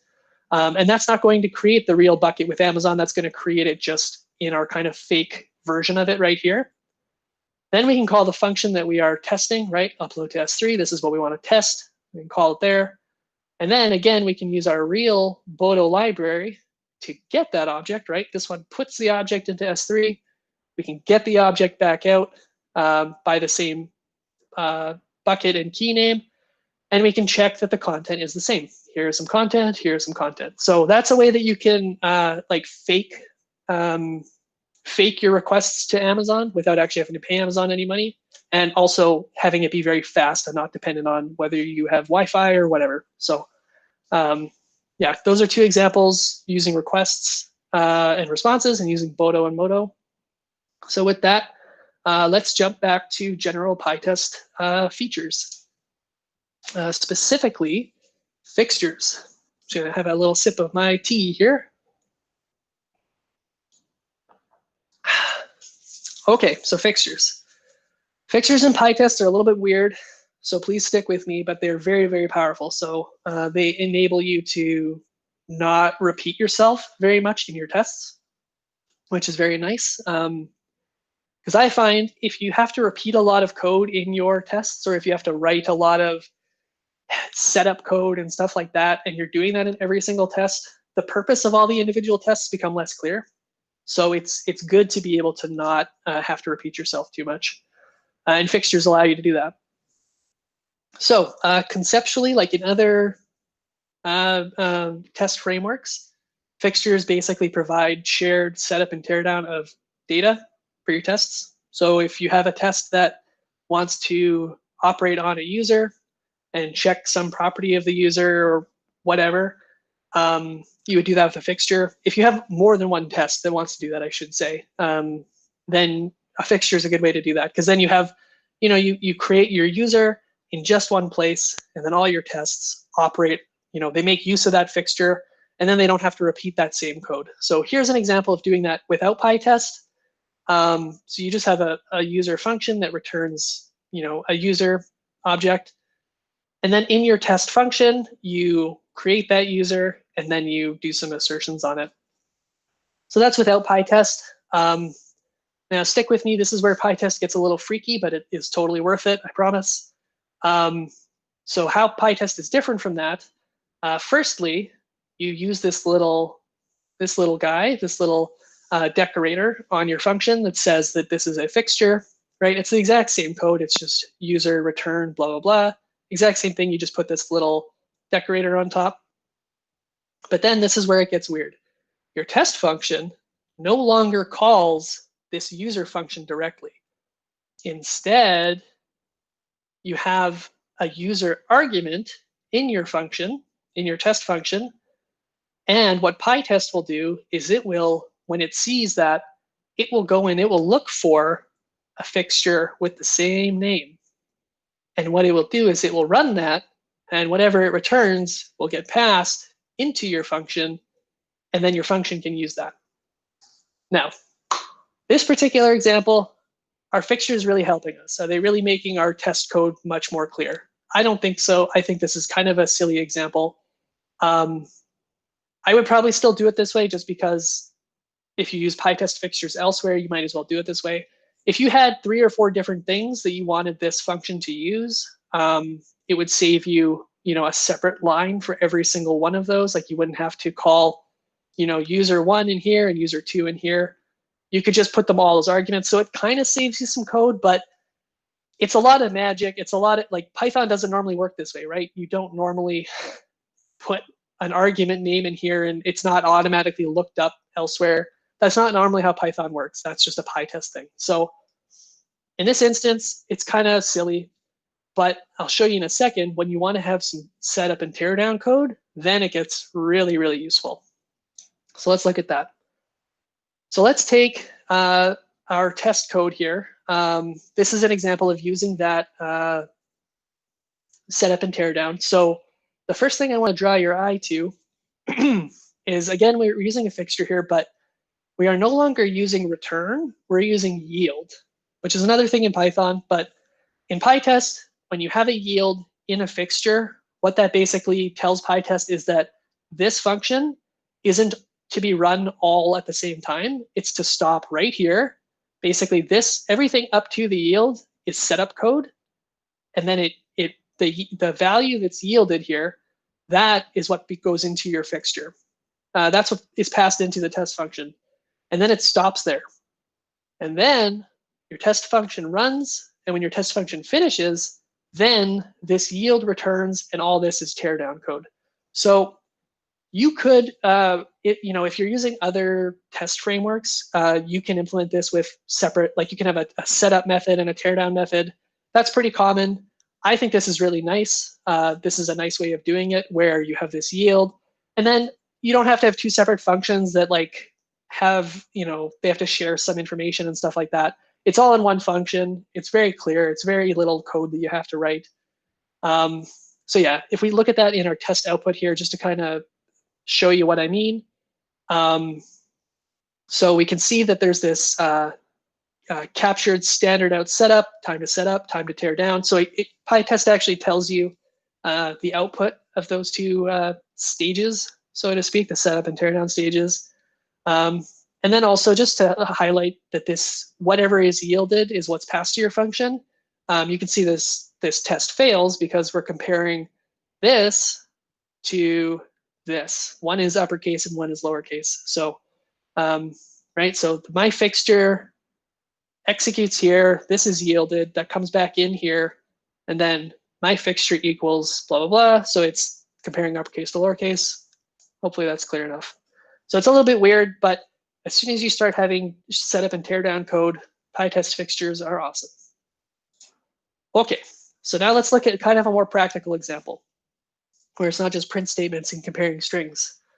So let's say that we have this test, and this is not using any PyTest fixtures. So this is a test where we want to connect to some database, and let's pretend this is a real database. You know, it's something that you can do in PyTest for sure. Like you can write any Python code you want. So let's say we're connecting to a real database, and then we're creating creating some test data. In this case, we'll call it like our employee table or something. And then we want to make some assertions on that data. So we get the user John, or get the employee John out of the table, and we check that his last name is Doe. So obviously it's just an example. It's kind of a fake example.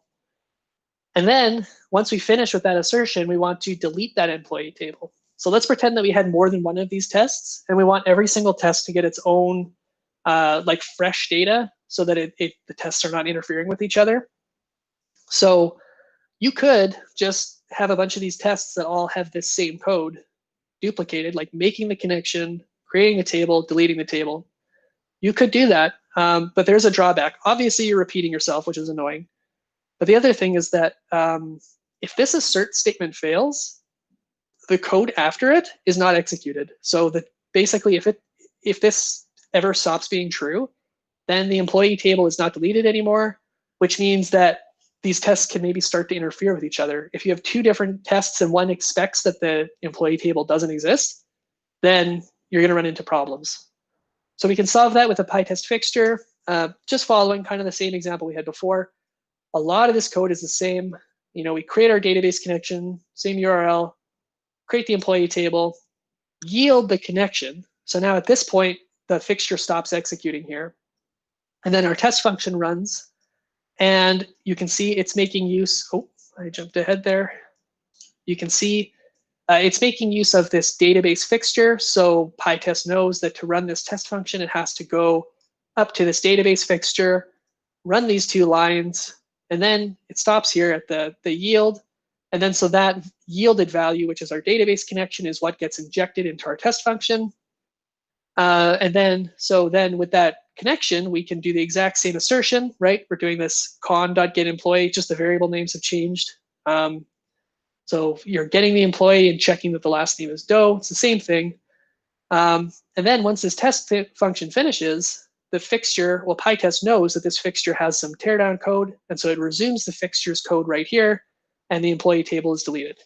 Now, that basically means that this teardown code is going to always execute, even if this test fails. So it's definitely an improvement over just duplicating this or kind of making up your own way. You could definitely recreate it. I mean, PyTest is written in Python. You could recreate a lot of the functionality of it, but why would you? PyTest already has it. Oh, and one other thing I just want to mention, if you have a fixture like this that, you know, talks to some external system, whatever, and it is slow, like it takes a long time to let's say this create employee table is very slow for some reason, and you only want it to run not on every single test function, but you want it to run just one time, like when the whole test suite starts, and then run the teardown code just at the end when the test suite ends. Fixtures have what's called a scope. So you can say that this is session scoped instead of function scoped. Function is the default, which means that this setup and teardown runs for every single test. But if you made this session scoped, then it would only go at the start and at the end of the test suite. So the option is yours. Obviously, then you have the problem that tests can start to interfere with each other. So it's a trade-off. Just something I wanted to mention. And finally, this is weird, so please stick with me on this one. Fixtures can make use of other fixtures. So this is really, really useful when you want to have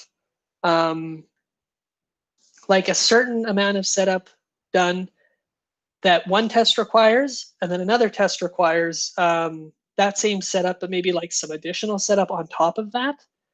And you can go kind of as deep with that as you want. Like if you had one test that wanted just a database connection with no data in the database, and then you had another test that wanted a database connection, but it wanted that database to be populated with like it wanted an empty table to be created, and then you have yet another test on top of that which wants wants a database connection, wants a table created, but it also wants some users to be populated in the table. You can do that using this fixtures using other fixtures thing, and basically you aren't repeating yourself at all, which is very cool. Like you can have one fixture which is just makes the connection, and then you can have another fixture that makes use of that fixture, but then on top of that creates the table, and so on and so forth.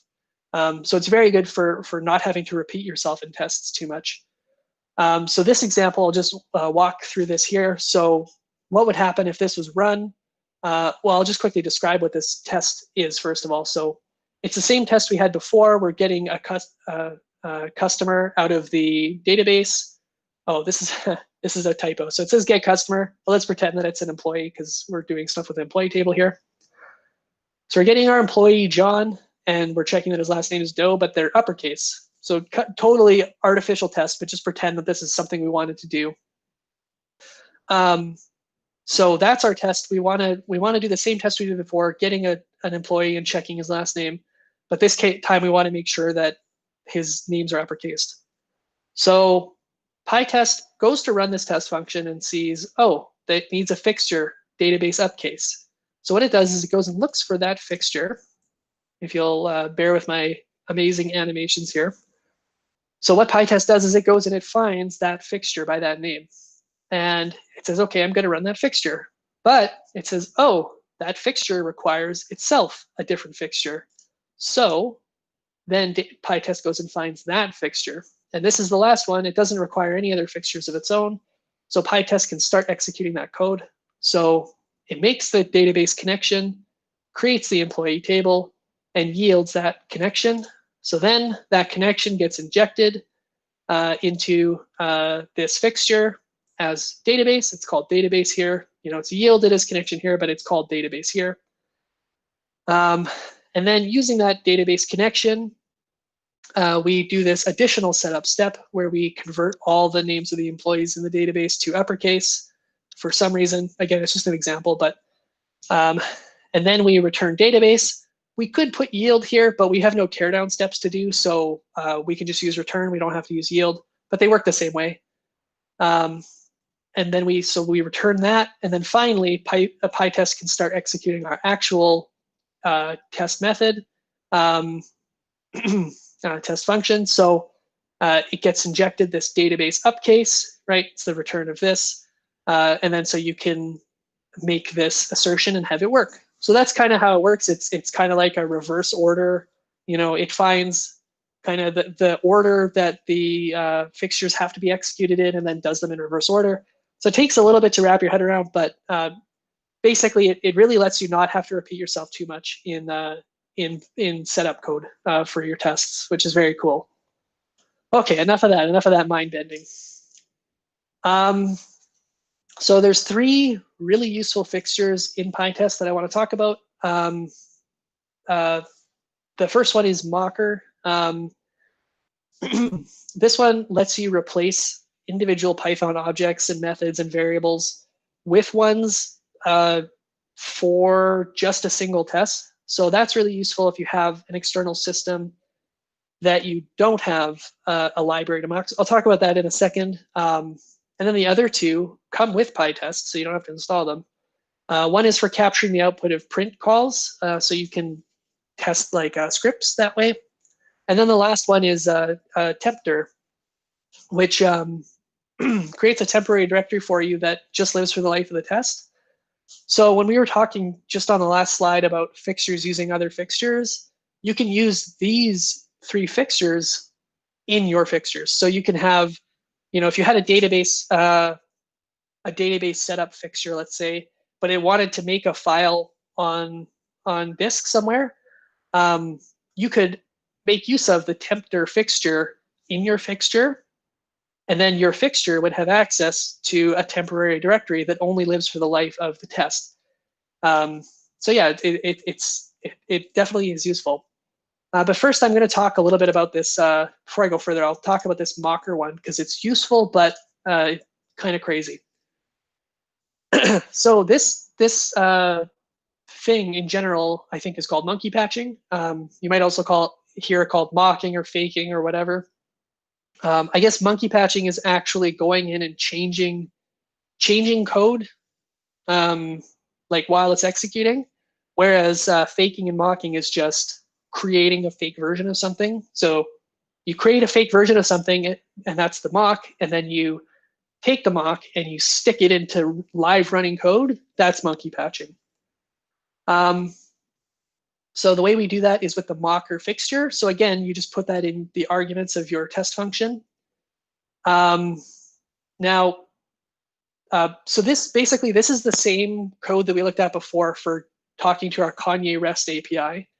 The only difference is we're going to pretend that we don't have access to that responses library to just like fake the returned HTTP data, the returned API response. So we're going to kind of like re-implement it using monkey patching. And just an interesting point about that is that is how responses and Modo and all those other libraries work under the hood. They basically go in and they know how to replace all the different functions and variables and stuff so that your use of those libraries appear to be real, but they actually aren't. And they're developed, like those libraries, responses and Modo, are developed by big teams, and they're have tons of people working on them and making sure they're feature complete and stuff. So I guess what I'll say about this is use this sparingly because it's very easy to write tests that don't actually test anything. But if you don't have a library for testing something, then you can use a mock with monkey patching. So without further ado, let's talk about how this works. So we have the same function that we had before for getting a quote from the Kanye REST API. In our test function, we use this mocker fixture. We just call mocker.patch, which is monkey patching. It's patching, it's replacing this function, request.get, which we are using right here. So it's replacing that function with a mocked version. And then this is a little bit hairy, but this is a standard Python mock object. So we're just using that. So what we're first of all doing is we're saying that the mock get return value, because this get function, this is a function. We want to be able to call it. So we have to say that the return value of that, has a JSON property, because the return value of get is this JSON thing. And that is also callable. It's also a function. So that also has to have a JSON dot return value. And finally, we return this quote dictionary. So it's kind of like our fake JSON response there. So then we can write a test that says assert get Kanye equals fake quote. Like I said, this is a terrible test. I wouldn't actually recommend doing this unless you have to. But if you have some kind of external system that you don't have a library that can reliably test or reliably create a fake version of it, then this is something you can use as a last resort. So it's very powerful. And if you ever wanted to develop your own version of a fake version of something, this is probably how you would do it. Okay, and then I think this is the last one I want to talk about. This is the capsys fixture, which comes with PyTest. It's good for testing scripts if they print some stuff to screen. So we have a very simple function here that just greets a person. So, you say, greet Zelda, for example, and it will say hello Zelda with an exclamation mark. If we use the capsys fixture here, then what we can do is we can call our function under test, and then we can get the printed output up to that point, and we can store it in these two variables. One is for regular printed output, and the other one is for error output. And then we can do assertions on that. So we can say, oh yeah, that was what was printed, hello Zelda, with a new line because it's a print, right? So it lets you test that. And nothing was printed to the error output. So yeah, that's how you would maybe test scripts that have to do a lot of printing. So in summary, I'm pretty much out of time here. We talked about PyTest basics, so how to do assertions and how those assertions can be can show like good output, even though you don't give PyTest a lot of information, which is very cool, I think. How to test that exceptions happen. How fixtures work, including fixtures that reference other fixtures, which I think I can't possibly explain well in just a single talk, but hopefully it gave you a bit of an idea of how they work and also why that's useful. We talked about how to generate test coverage, which is useful for telling you what you haven't tested. We talked about two specific fake versions of libraries, Modo and responses for AWS and HTTP requests specifically, or whatever the word is that means respectively. That's the word I'm thinking of. We talked about how to do mocking in general, so you can create your own versions of Modo and responses if you need to. And we talked about capsys, which is good for testing scripts that do a lot of printing. That's it.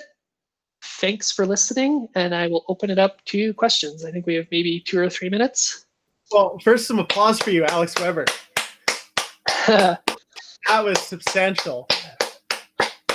Thanks, Mark. That was a lot of stuff. That was a lot of stuff.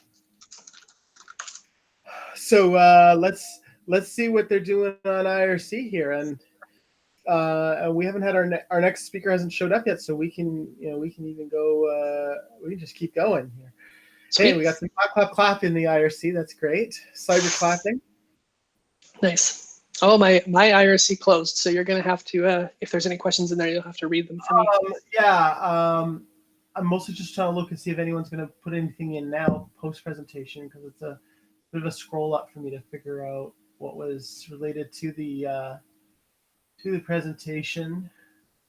I do get the sense that people like you provided the slide link. We had it as we moved it as the topic on IRC. Thanks for that. I'm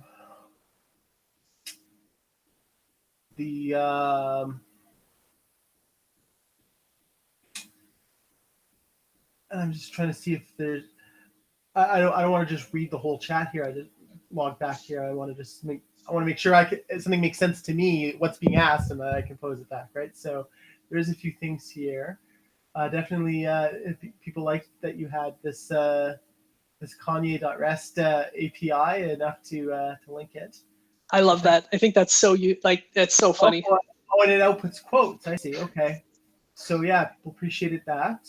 And yeah, you've got a compliment that you're a co-genius in the form of an assert statement. And, I play one on TV. And one of our members posted an image, and I think it was like an open truck or something. Let me just see it again. I already forgot what it was. Yeah, it looks like the inside of the rear of a vehicle that has okay, so there's this vehicle in this photo. It's got it looks like it has four exhausts out the back, but if you look at the piping, it's actually all one exhaust. It's all for show. So if that's related to your presentation, awesome. Okay, we have someone saying they've got a question, so we just got to wait for it, I guess. Wait for it.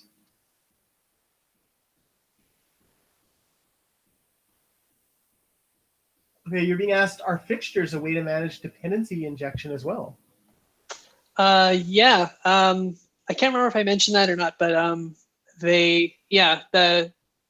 forgive me if I didn't mention that, but yeah, if you're familiar with dependency injection in general, that's what PyTest is doing. Like that's the pattern that it follows.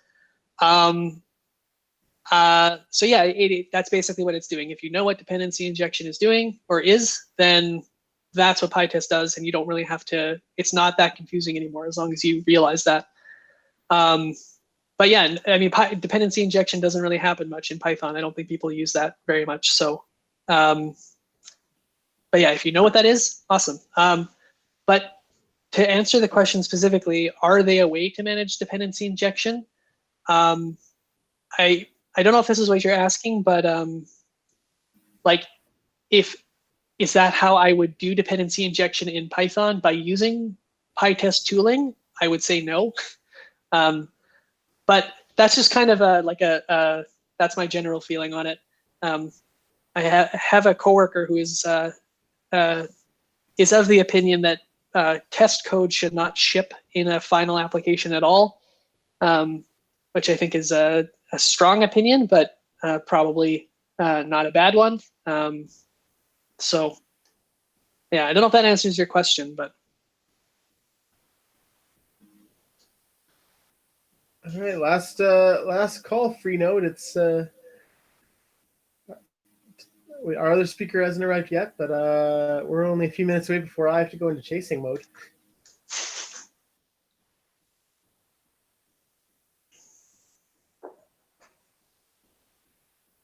Well, I should just make conversation to fill the dead air.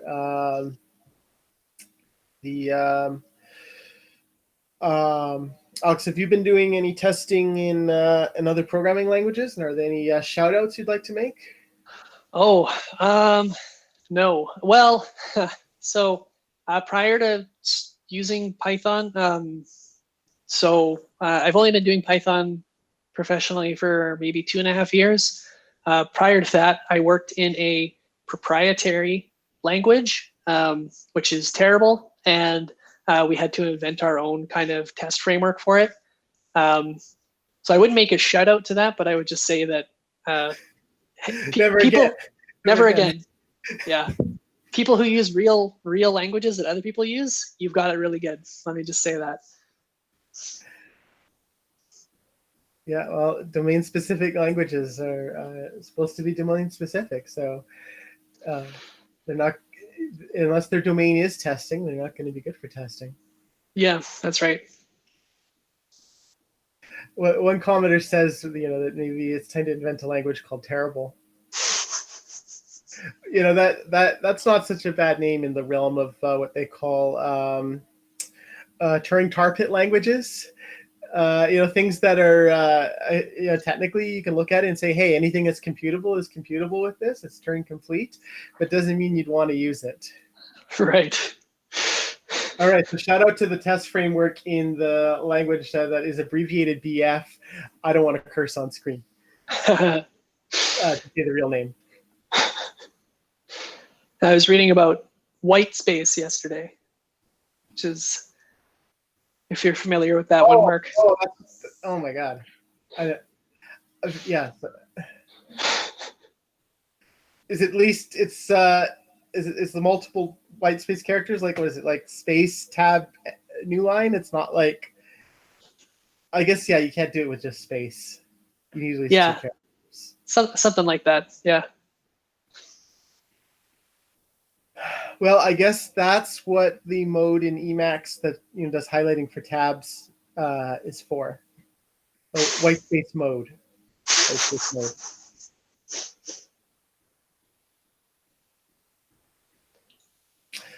One person in IRC thinks that maybe that might actually work for them. Perhaps on a security by obscurity basis. I don't know. Okay, I got a Slack message, but it's not from who I'm hoping to hear from. So we are still standing by for Hugh Campbell, but it is 2:30. So I can set you free, Alex. Here, I think we've heard enough from the chat. We've got if anyone's watching this on YouTube and is wondering what they are watching, you are watching Hacks, the weekend festival of Skullspace, and this is our second edition. I haven't mentioned it in the stream yet, but our first edition was way back in October 2016, so it's been 4 years since we've done a festival. Last time was in person, and I hope next time will be as well, but we've been doing our best here to make it work online. At least you don't have to get hooked up to the projector. Do you miss that? I sure don't. Yeah. Right. So yeah, we will break while I try and bring our next presenter into the room ASAP. I'm lucky. I have a phone number for Hugh Campbell, who's talking about 3D printing. So I can escalate this all the way to the PSTN. We're gonna get Hugh Campbell on here. So stand by, everyone. But yeah, you're watching Hacks, the Skullspace Hackerspace Festival, Skullspace Winnipeg. The URL is hax.skullspace.ca. Skullspace is SKULLSPACE. And please donate if you have not donated already. Support our Hackerspace. Get us through this pandemic.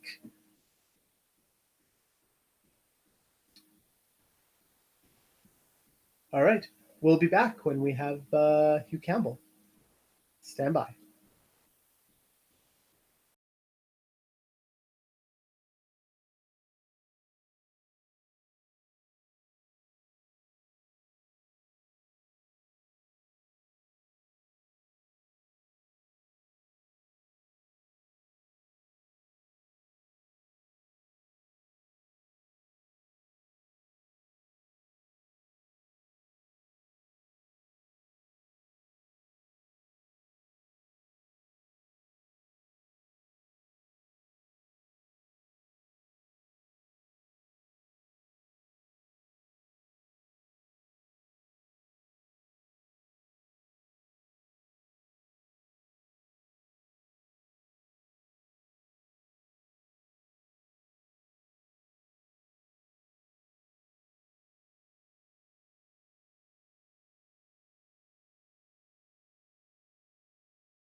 All right, joining us now is Hugh Campbell.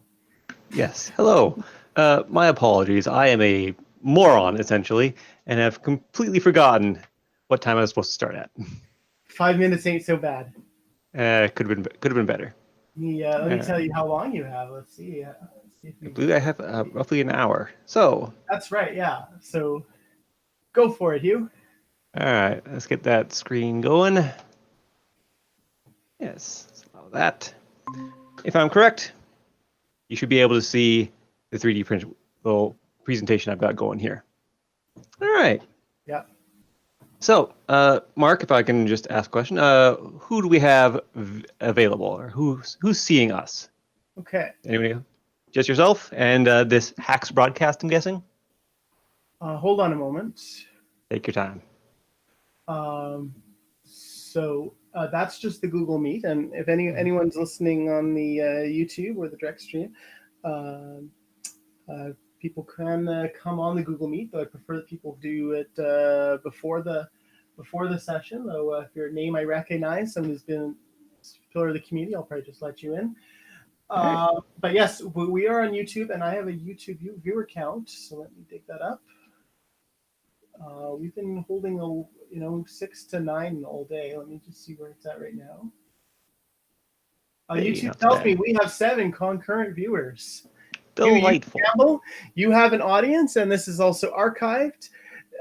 This will be archived, and so who knows how many people will see this over the for as long as all this digital information holds, right? It's going to Yeah, sounds about good.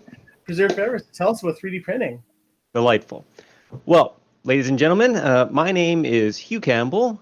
With our hosts of Skullspace, I'm here to talk a little bit about how to 3D print cool stuff in Winnipeg.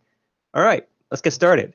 So, step 1, the easy answer is go to Skullspace, ask someone to help you, and they'll 3D print stuff for you. All right, thank you all very much. It's delightful to talk to all of you. All right. Silly joke aside. Yes, silly joke aside. All right, properly. So, we're going to talk about a couple of things, like what is 3D printing, who is 3D printing, where, why, and a little bit of how. And hopefully, we'll be able to end this with a bit of a practical demonstration. So, step 1, what is 3D printing? As the quote here says, 3D printing, or additive manufacturing, is a process of making 3D dimensional solid objects from a digital file. All right, you can find this on 3dprinting.com. So it's the idea of using this machine here to make things like this. And that's the basics of it. In the most condensed, simplest form, it's from nothing, use plastic or some other material to make a 3D thing. All right. This is different than, this is additive manufacturing. This is different than reductive manufacturing, where you take a larger thing and remove stuff you don't need. So that's what. Who? All right. Let's start with a bit of myself. All right. My name is Hugh Campbell. I'm actually a financial analyst. For those who care, I own an ANET A8 3D printer, which is a very basic one, and I've done the best I can with it, but it's not the greatest machine. But I've been doing 3D printing as a hobby for approximately 6 years. So beyond that, we have 3D printing as like a history. The very first one, 1980, right? Some guy, again, you'll find most of the historical if you're here on this website. And there's he decided hey, this is a method of 3D printing. For those in the know, I believe it was resin-based 3D printing, right? So that's a bit of an interesting thing. And so he made this patent and essentially wasn't able to sell it very, very well, right? And so RepRap here, around 2004, decided, you know what? I want to 3D print stuff, and you can't stop me, right? And so they decided to make their own style of 3D printer, one that can make more 3D printers, which is fascinating in its own right. And of course, in 2009, the 3D printer patent expires, which is this RepRap style. And we rush back here. This is the RepRap style 3D printer. All right. And so around then, a true explosion of 3D printers are available online, wherever you like, and such as who. Okay. Of course, there's more to this. There's the physical machines. RepRap has a style. These are open source. You can 3D print your own parts. You can build it all yourself if you really want to. Ultimaker, pretty much a homegrown, not the word homegrown, a relatively simple pre-made solution, right? Relatively more expensive, but you get the entire thing, right? Core XY is another style of 3D printing. And of course, many, many, many more, right? But all these things to print with is useless without things to print. And so you can use websites like Thingiverse here has a selection of 3D print files. We have Yegi if you want to search multiple sites like Thingiverse. You want to use Tinkercad to make something yourself. And I use Baby's First 3D Modeler in the very true sense of you are mashing together shapes and blocks to make something. And my recommendation, if you want to go into like the next level and you don't want to pay for real CAD, right?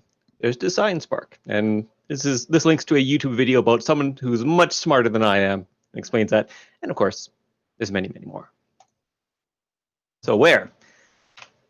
Well, 3D printing is available here at Skullspace. I'm told, Mark, that you have like 6 to 12 machines and a CNC machine as well, so lots of good stuff. If you want to go a little more expensive, a little more professional, you can go to University of Manitoba. They have a selection of 3D printers. They have a very, very fancy 3D scanner with a bunch of lasers and handheld scanner thing.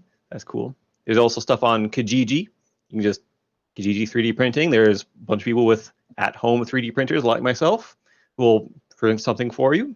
And of course, others just around town. There's some more professional sites as well. But why? Why, I ask you, would you want to 3D print something? Well, a couple of reasons. See and feel a thing. Like, it's hard sometimes to imagine what this stuff is meant to look like. Like, you can draw it on paper, but until it's like actually in your hands and you're messing around like, oh, I should have taken away that stuff or blah, blah, blah, blah. You fix stuff like this. Another point here, 1 to 100 of a thing, you don't need 10,000. When you want to make a plastic thing, and it has to be very specific to your purposes, many factories will refuse any order smaller than 10,000, 100,000, because they have to cut a mold, right, to be able to inject plastic into it and produce. And those molds are expensive. And so you can just 3D print something. And maybe you get only a couple of them. That's fine. And this one is the one that was most for me. Good enough versus fit for me. I got into 3D printing because I wanted something. And I didn't want like something off the shelf. I wanted something that's mine, right? It's not anyone else's. It's not something a company has produced and said this is good enough for everyone. No, I wanted my thing. Right? So here are probably the stuff I have currently on hand. Right? We have 2 little coasters here. These are pretty nice. I'm very happy with these things. And this here is a marble machine, so to speak. Right? It's a kinetic sculpture, as the person who designed this would have said. There are marble tracks around here where marble would come up here, this thing,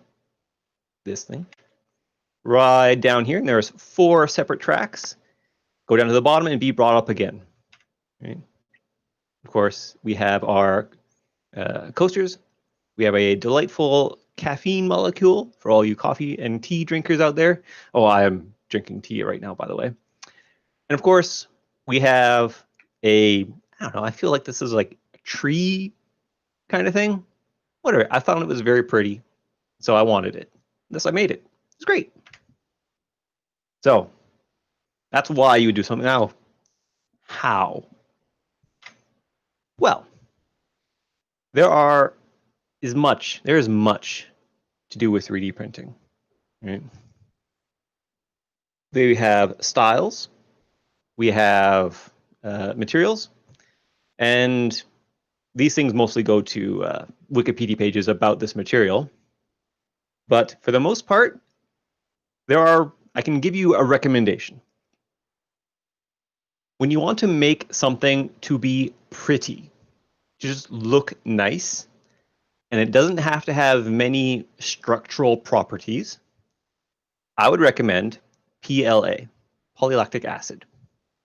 The cheap material, it's stiff, it's somewhat brittle, but if you just need it to look nice, like these things, these are PLA, then do PLA. If you need it to be somewhat stronger and it be a little bit slick, I would recommend PETG.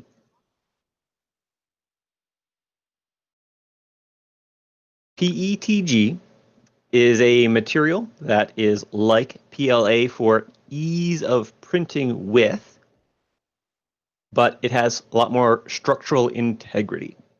Right? Next one on the list here is ABS. ABS is a much stronger and cheaper material than PLA sometimes. The downside of ABS is that when you heat it up to print with, it off gases is the term. And so you cannot print this inside someone's house. You can print these in a house. They don't off gas. This produces a noxious fume. So print this outside or with a lot of ventilation. Next up, nylon. You can just straight up nylon as a, nylon is a, what's the word? Branded material. So you can print things very similar to nylon. What's the word? These things, it's slick, it's very tough, and it's a nice material sometimes. There's PLA infused with wood, with metal itself, carbon fiber. You can have all the coolest, slickest things, right? With strength and whatnot. But a lot of this stuff comes with trade-offs, right? Now, I want to briefly touch on styles here. FFF, FDM. This is probably our bog standard in-home simplest 3D printer you can get. If I'm correct, it is fused filament fabrication and fused deposit manufacturing. I could be wrong. Don't quote me. All right.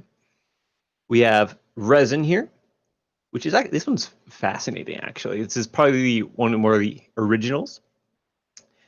Resin 3D printing is the idea of a liquid which, when exposed to light, and this is a relatively strong light, that light causes the liquid to harden into a resin, a plastic. And so resin-based 3D printers are a build plate stunk into a vat, and then lasers shot into the bottom of the vat, causing it to harden. And it rises out as it shoots more lasers and pulls it out. And hey, you've got a thing. And now, I know I said this is lasers. This is also lasers. Or this laser, in this case, is SLS. Can't recall, but it is laser sintering. This one has to do with metal and metal powders. A 3D printer of a laser or SLS style will heat up powder laid very thinly and fine over a bed. Lasers will heat up this metallic powder until it fuses with the metallic powder next to it, thus forming a piece of metal. As such, hey, it's nice. There are, of course, upsides and downsides of all of these things. We'll get into that. All right. With this in mind, right, practical demonstration time. Isn't that going to be fun? It's going to be fun. All right. So I am going to go to as I was saying, you will find this again. This is Tinkercad, baby's first 3D model, because hey, for myself, this has been perfectly fine. Right? There's a lot of things here, 3D print, right? But thankfully, we have something you might enjoy. The Skullspace logo. Ah, isn't this thing cool? So now we're getting into like the technical part here. What do we have over here? In many other 3D modeling programs, you might call these primitives. It's a box. Look at that box. The cylinder. Yeah, look at that cylinder. And when I said, hey, they're just little children slapping things together, select these two, group, and look, hey, it's now this shape. Again, very basic things. So we have ourselves our 3D printer thing. Man, so pretty. What can we do this? All right, well, how big is this thing? For those in the know, this space here represents the build space of my 3D printer. It's not perfect, it's not the biggest, but it's all right. I can select this thing, look at it, and hey, 20 by 20. What's my scale? Millimeters. 20 millimeters by 20 millimeters by 2.5. And so, hey, that's the thing. If I'm happy with how big this is, I need to get it out of the 3D modeler. We can export, STL, save it. And for those are downloads.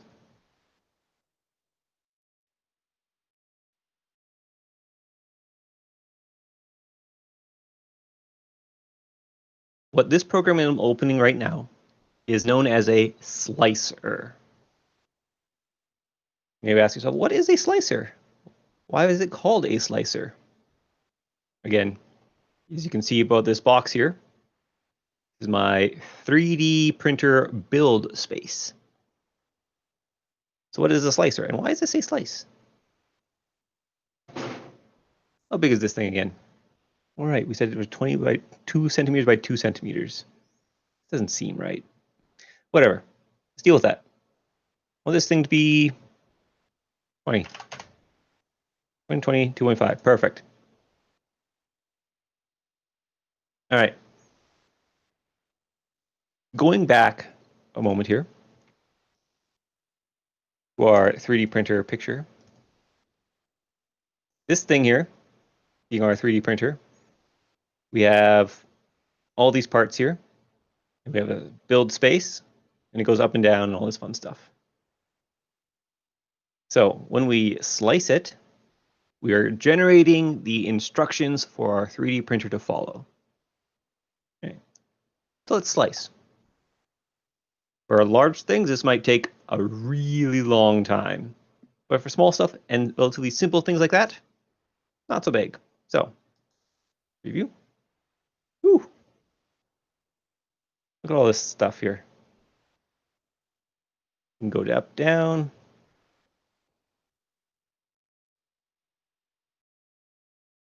I would like you to imagine what is happening here. This is layer 1. It goes all the way up to layer 23. A slicer takes your 3D object and slices it into, how would I put it? Essentially sheets of paper. Then it builds the instructions to say to the 3D printer, hey, print these things in this order on top of each other. We are telling it right now to say fine, or 0.1 millimeter diameters. Not diameters, depths, right? And so up, up, up, up, up, up, up, up, up. And finally, it gets to the top here. This is our 3D printed thing. All right.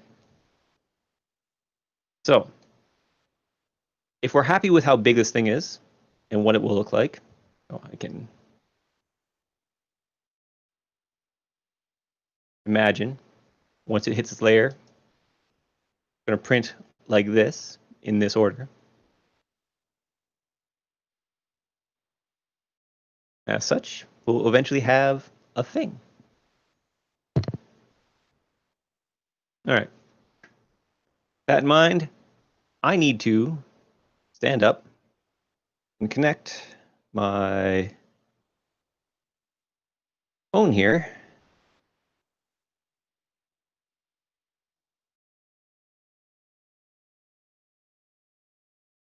Let's see here.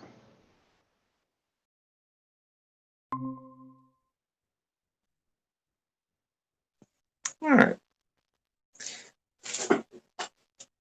So if yes, there we go.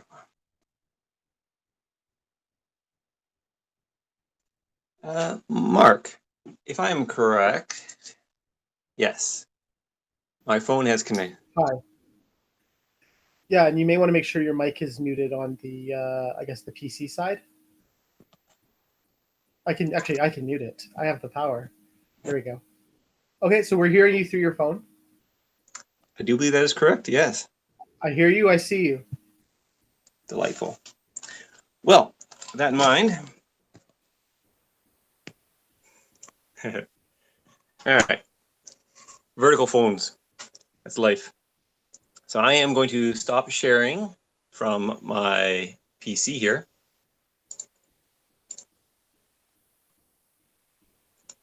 And ask my thing here to, let's see here. Well, we will just have this bad boy be our main thing. And so with that, we can go to our 3D printer currently in action. Took the liberty of not putting off something that's happening right now. So we can see here, 3D printer currently in action. It is currently printing essentially a tablet stand. All right. I have to say, this was a perfectly good excuse to be late if you were getting this going first. Yeah, it took a it's a minute or two to get things set up. But for the most part, let's go over this 3D printer.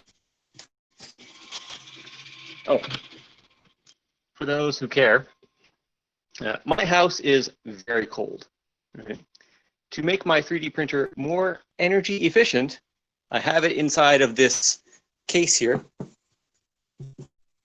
Help relegate the temperature of the material inside. The current material I'm printing is PLA, something like this. Because it's currently working, as it gets a little bit louder here, it's currently printing at 190 degrees Celsius and a bed temperature of 60 degrees Celsius. So let's go over the parts. We have here the print surface, or the print bed. This is currently heated. Actually lovely, wonderfully warm. We have our print head with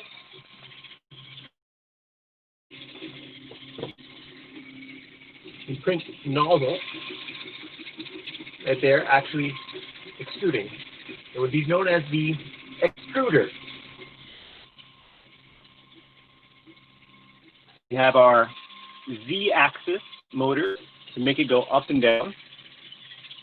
There's a second one over here. We have our Y-axis, goes left and right, motor over here. You can see it's rotating. And way in the back there, we have our X-axis motor,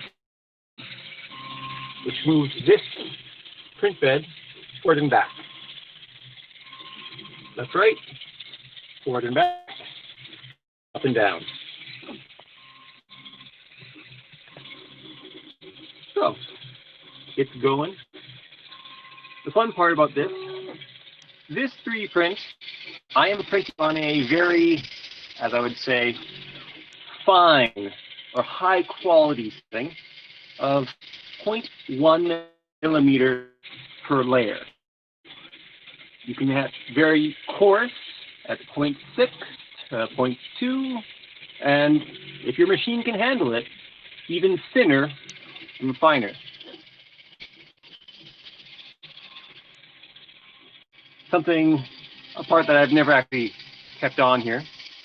This is meant to be a button cover for my 3D printer. And so, the settings here. It's currently at 5%. We're at the Z-axis of 0.4. This 3D print, at its high quality, is going to take approximately 7 more hours. So pretty long time. What else goes around this machine itself? Yeah. Fun thing. For those who notice, we have these binder attached onto here. Binder clips are keeping this print surface attached to my 3D printer.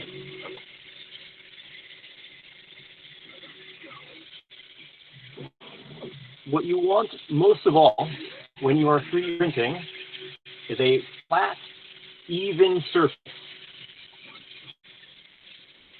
I've got family in engineers and carpenters and whatnot. And as such, they have put together this thin metal plate for myself. However, there are many other options. A good example, for those who can get it,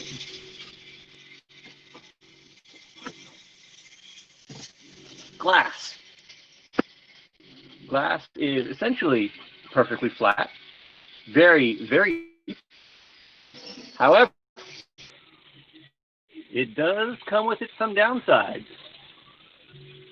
For those who can see, there's a bit of a scar on the inside of my thumb here.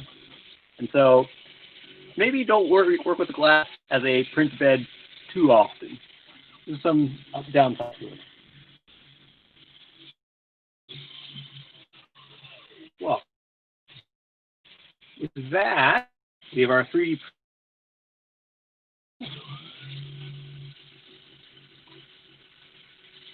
Yes. Fun fact. This is a $30 3D print removal device, or it is a $2 palette knife at a craft store. Don't get suckered by things being said as just the 3D printing. All right. With that in mind, let's return to the computer and answer some questions. Yeah.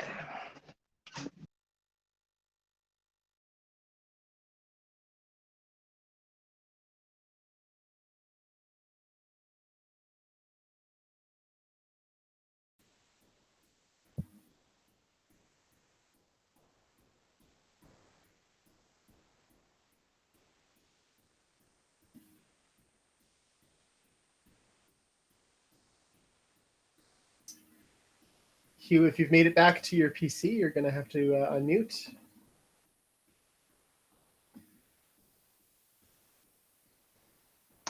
There are multiple stages of mute on my headset. Delightful. All right. All right. Well, you've unlocked them all. I hear you loud and clear now. All right. And so with that, we can continue presenting screen again. All right. And so, ladies and gentlemen, I'd be happy to take any questions that you have on the YouTubes or anything personally, right? Is there anything you have on the go, so to speak, Mark? Well, let's make this transition to the from presentation to Q&A phase with some applause. Oh, thank you so much. Thank you very much. Thank you very much. Oh, yes. And so, hey, thanks for listening. All right, I will see what's going on IRC.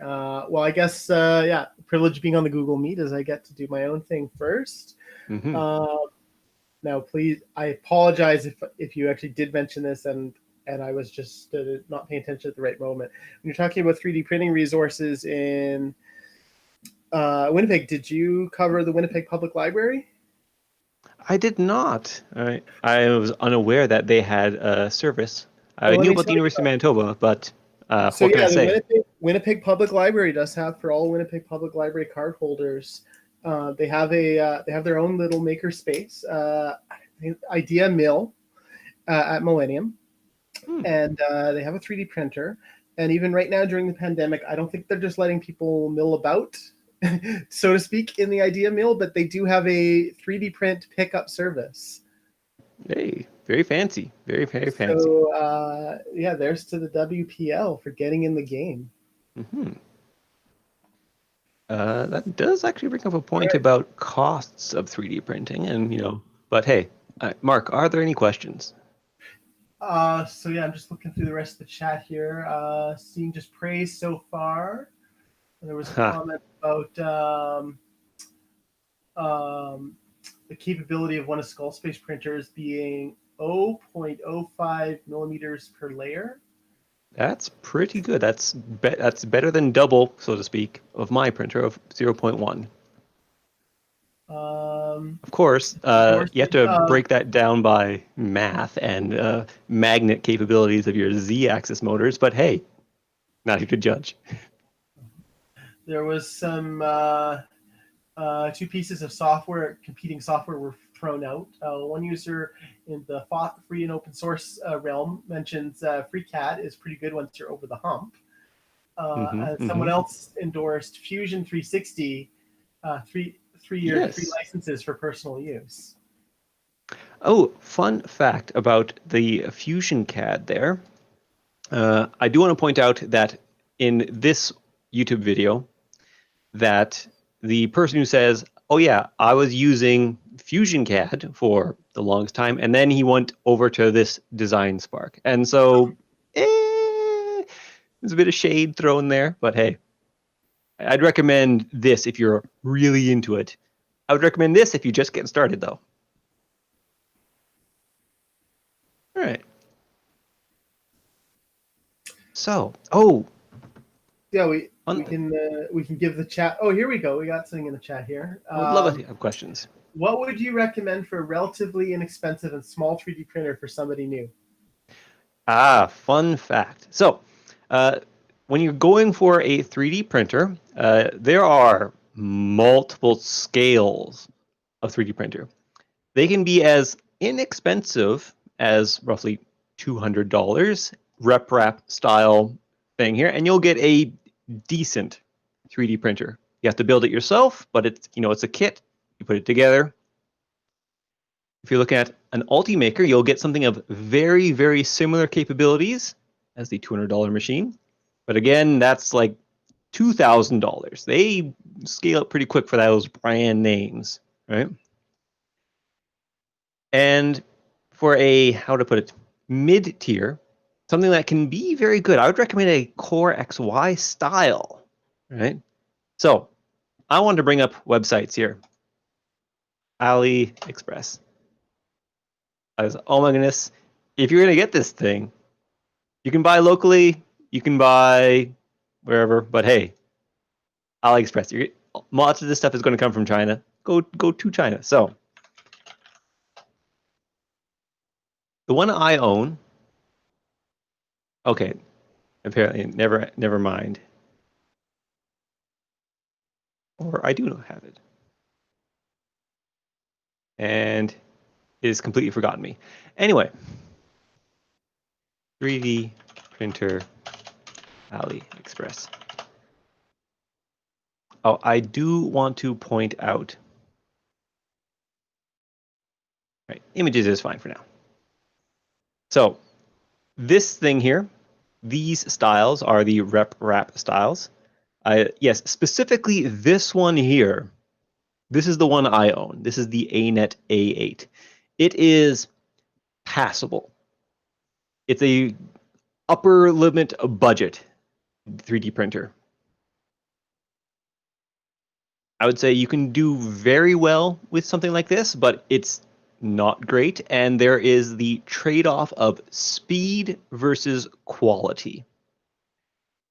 I print at a speed of 30 millimeters per second. That's relatively slow 3D printers go. This says $213.15. That's probably American dollars. That's life, right? So expect to pay around $300, $350 Canadian. And this is like the low mid-tier budget end. Personally, I am considering upgrading my machine to a Core XY style because I want to 3D print faster, but still have the roughly the same amount of quality.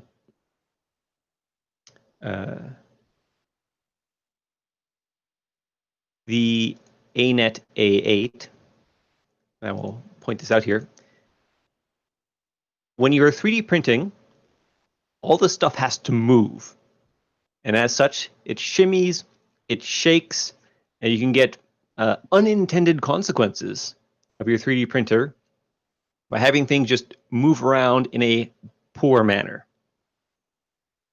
Because when you're 3D printing something on this style, the bed itself moves forward and back quickly. As you're 3D printing, you are adding more mass to this build surface that has to be pushed forward and back quickly. My recommendation is to go into this Core XY style. As such, the thing that moves a lot is here from up top. The thing that moves a lot is this 3D print head, which is relatively light. On the ANET A8, the print head moves left to right, and that's it. On the Core XY, it moves in all three directions, I guess. But the print bed itself only moves up and down. Thus, as you are 3D printing, the mass of your plastic here doesn't move at all. As such, you can get very stiff up here. This can move very fast, and you'll get higher quality. However, these things are ever so slightly more expensive. I'm looking personally to spend maybe $1,000 on this machine, and I feel I will get an upgrade over my ANET A8. As such, right? If you want to just piddle about, so to speak, if you want to try it, have something in your home, I would recommend ANET A8. It's inexpensive, but you get what you pay for. So that's starter. This is a budget thing. Right? Oh, fun fact. It is October 17th, 2020, as we're recording this.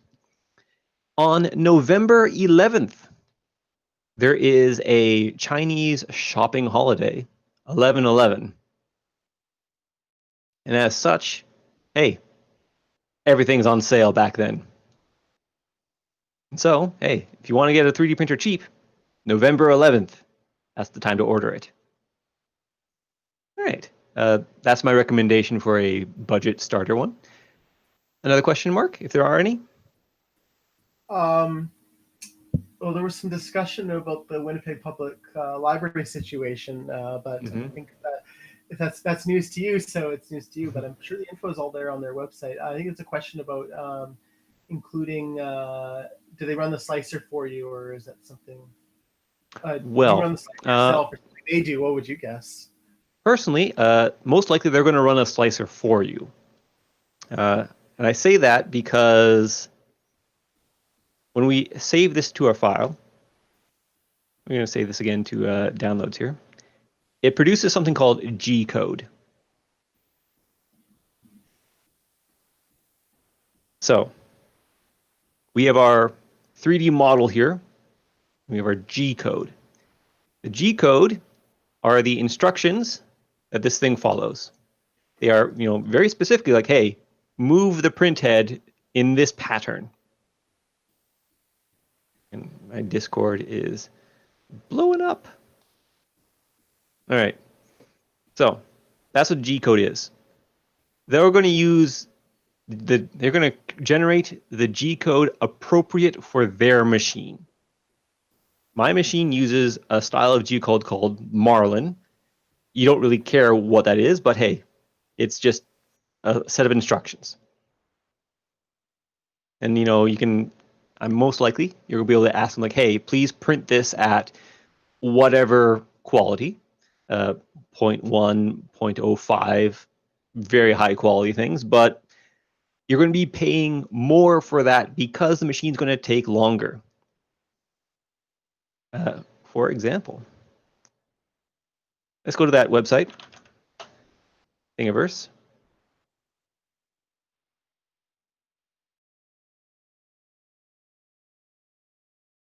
Let's find a thing.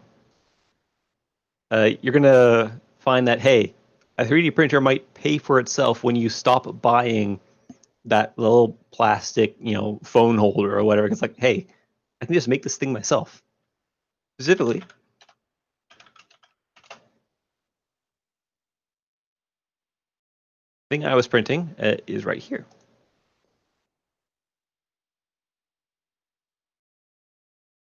Thingiverse. I checked for a phone stand, found it down there. Get the thing itself. I chose the large one because I'm printing it for a friend here. As such, it produces this.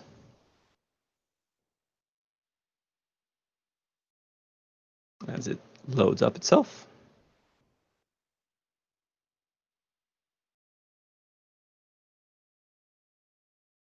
All right.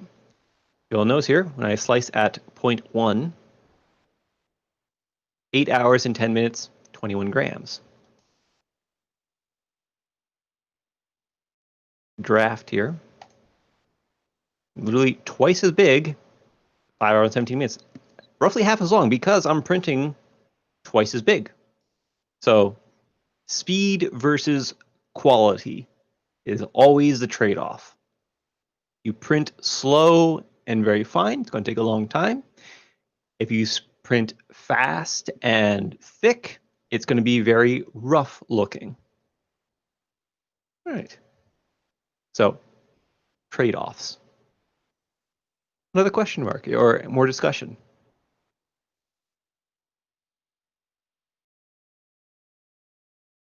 Sorry, I'm here. I was just muted, and I was getting ready for our next presenter. Our next presenter will be a little bit of a transition here because our next presenter will be operating his own YouTube stream. But let me see if there's any final thoughts other than just there's a thank you on IRC. I think you've satisfied the chat. All right. I'm correct. So yeah, unless you have any further closing thoughts, I'm going to provide instructions here on how people can get to the next to DJ QUBE stream. So DJ QUBE has provided me a different YouTube link, and I'm just working to post it right now. Yeah.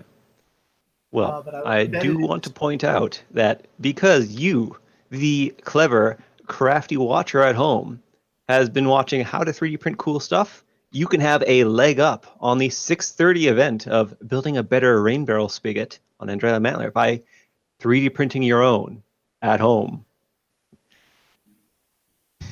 You know that Hugh, that reminded me there was actually one closing thought to mention here. Ah, delightful. That you provided me a link with some files from this presentation, including your slide deck. Yes. So I just wanted to be known in the stream that I made that available to folks, and I will have that up. I am about to put an archives section up on the website as well, so that it will be coming soon for folks. But I've already made that available on the IRC channel. Delightful.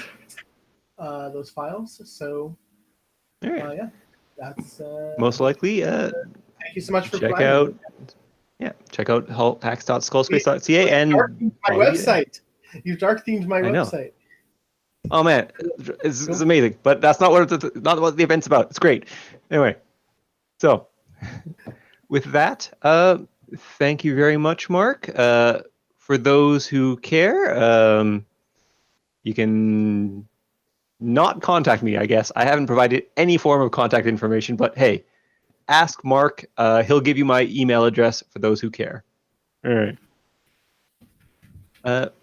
Anything else? I can't think of anything else that can at the moment. Oh, thank you, Hugh. So yes, as I am going to now get everyone onto DJ QUBE's stream. So I'm just preparing to update. I'm just doing a very quick website update.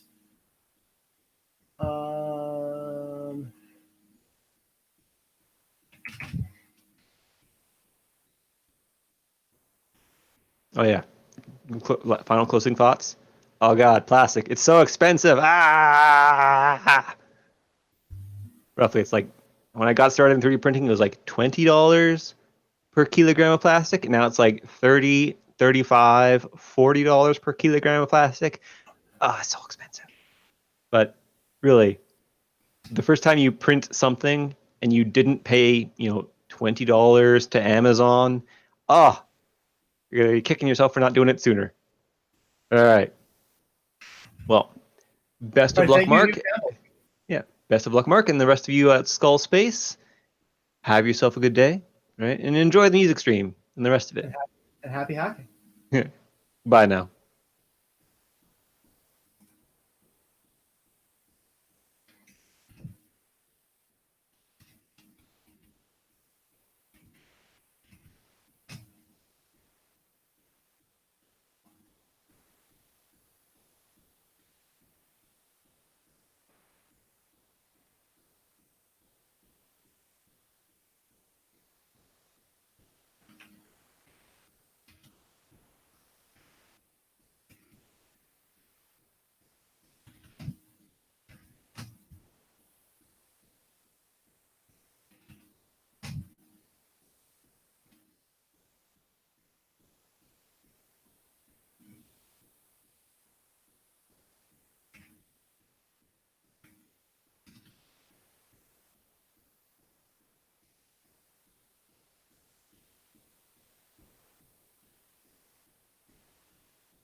Okay, so you are tuned into Hacks, the Skull Space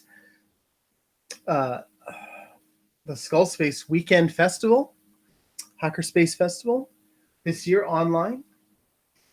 And our next, coming soon is our next presenter, who is streaming to a different YouTube channel. I'm going to get that on screen on this YouTube channel as soon as possible. But the quickest way there is to reload the page on the Hacks website where you're getting this YouTube stream from. But if you want to do it by ear, I'll just read it in here. It's U2, so youtu.be/3DQ capital Z.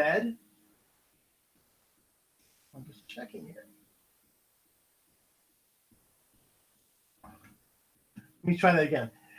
youtu.be/3DQ capital Z lowercase o 5Z1Q68. That's 3DQ capital Z O 5Z1Q68. It'll be on screen. It's on the website.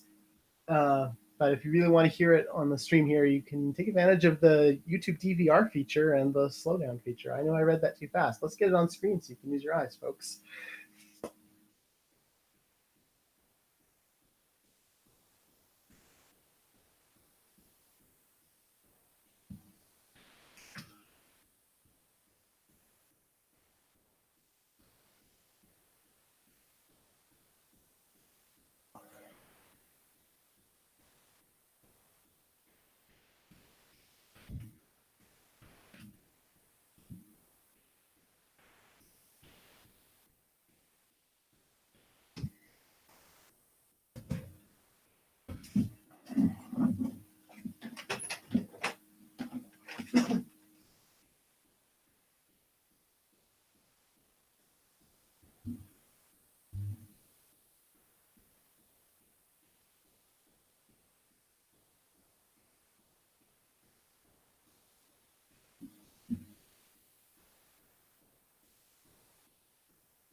If anyone is still watching this stream, this is the main video stream of Hacks, but our presenter DJ QUBE is on a different stream. So follow the links to that on the site or here in the description.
Hello.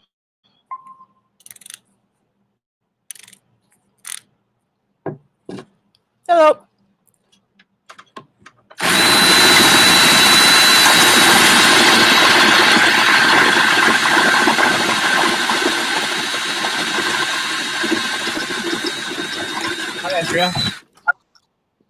Hello. Hey. I'm just preparing a few props. Mhm. So just so you know, you're live on YouTube. Okay. Hello, And YouTube. so our presenter who's on a separate stream is still active, and I think he's going to be kind of going right up to 6:30, or even seeing how he has his own stream, he might go over. But I'll make sure lots of people come over here on No problem. on my main YouTube stream, so you won't see a bunch of people here in Google Meet unless people start. Sorry, what was that? So you won't see a bunch of people here in Google Meet, but there will be an audience on YouTube. Okay. We've had 5 to 9 people all day. Okay. Cool. All right, so just hang tight until 6:30 or a little bit past. Yeah, no problem. I'm just gonna go use the washroom, but otherwise I'll just be hanging out here. All right, I'll see you.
Let's see.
Okay, your mic is now part of the stream, and so is mine. So we will get started in. Let's just make it 6:35, just to give people that little bit of extra time.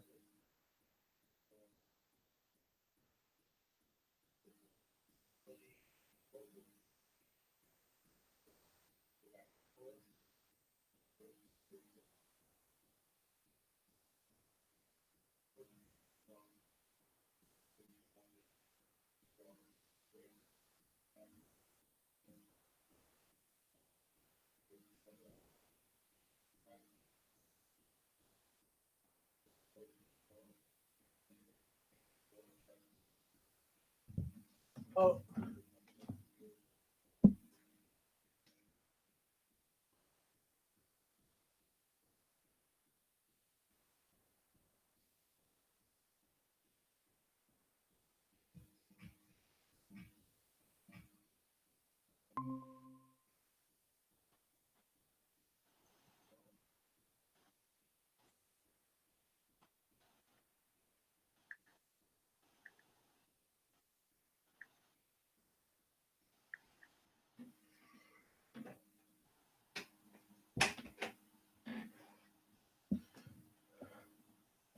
Okay, I can hear someone now.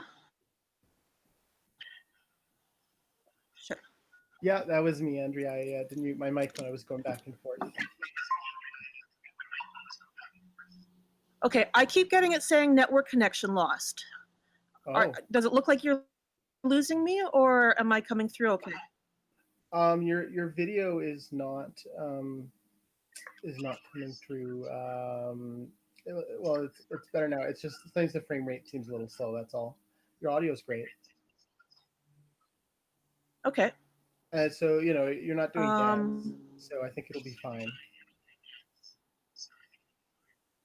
Well, I was going to demonstrate the pieces. Yeah, just are they more in motion, or you just sort of be holding them? Because I think your camera is up. Just holding them. It's just a low refresh rate. Okay, so if I hold this up. Yeah, and the way compression works on video is that at first a really bad image gets through, and then as long as there's not any motion, it's kind of able to update and get a better image. And I am seeing that happen with your video. So okay, we'll just have to live with that.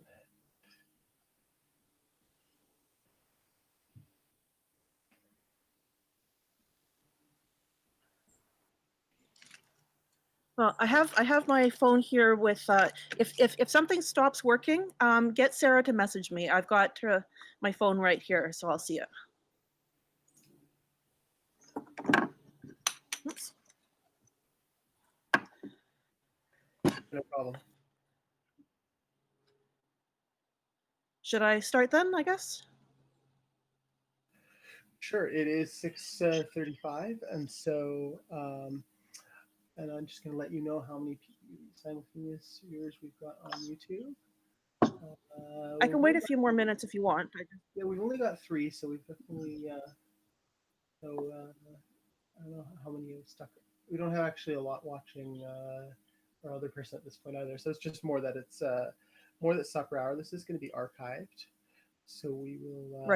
Your presentation will be appreciated widely.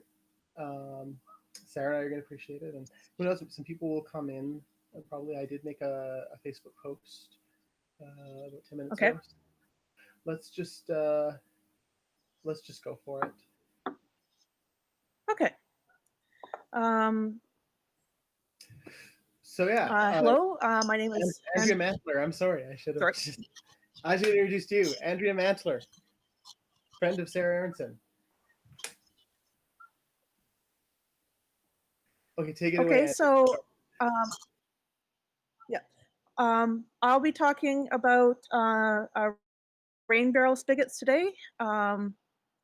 So personally, I'm too cheap to buy the official rain barrels, and instead buy these big blue food grade barrels, which don't come with spigots. So first off, you need to acquire a spigot. And the ones I initially got were ones that were sold as rain barrel spigots and looked somewhat like this. Let's see. So this one, my dad made this piece for me. The ones that you can get at Canadian Tire look the same as this, except they've got a male end with threads on them. But basically, you know, you can screw them together. But I had two problems with this. First, it's incredibly slow for the water to come out, and so you have to stand there forever with your watering can to get water out. And secondly, the way I keep the mosquitoes down in my rain barrel is I have goldfish in them in the summer, and the goldfish will eat the mosquito larvae great. And when I got the goldfish, I asked the person at the pet store if I had to worry about them being sucked into the spigot, and he says, no, they'll be fine. They're too smart for that. And most of them were too smart for that, but I had one that wasn't. And if I thought the flow was poor before, it got even worse with the fish stuck in it. And I tried, but there's no way to get a fish out of a spigot once it's gotten its way stuck in there. So I wanted something with much better throughput. And let's see. Not sure if you can see the, oops, there we go. Not really. Yeah, that looks great, actually. So instead of, yeah. Mm-hmm. So it's actually a little bit smaller than in there because there's the fitting, there's a piece that goes up and down to stop the flow. So instead of that, I got this, which you can see is much larger. And when it's open, there's nothing to stop the flow. So it's one of these. It's a ball valve that turns, and it's either open or closed. Now, this is great, except that it comes with two female sides, and of course, a fish could easily end up in my watering can, which would not be good. And so I had to buy a bunch of extra. So this is a 3/4 inch compact ball valve. And in order to make it so a hose would fit on the end, I got a piece, just a little piece of threaded pipe with two male ends. And of course I dropped it on the ground.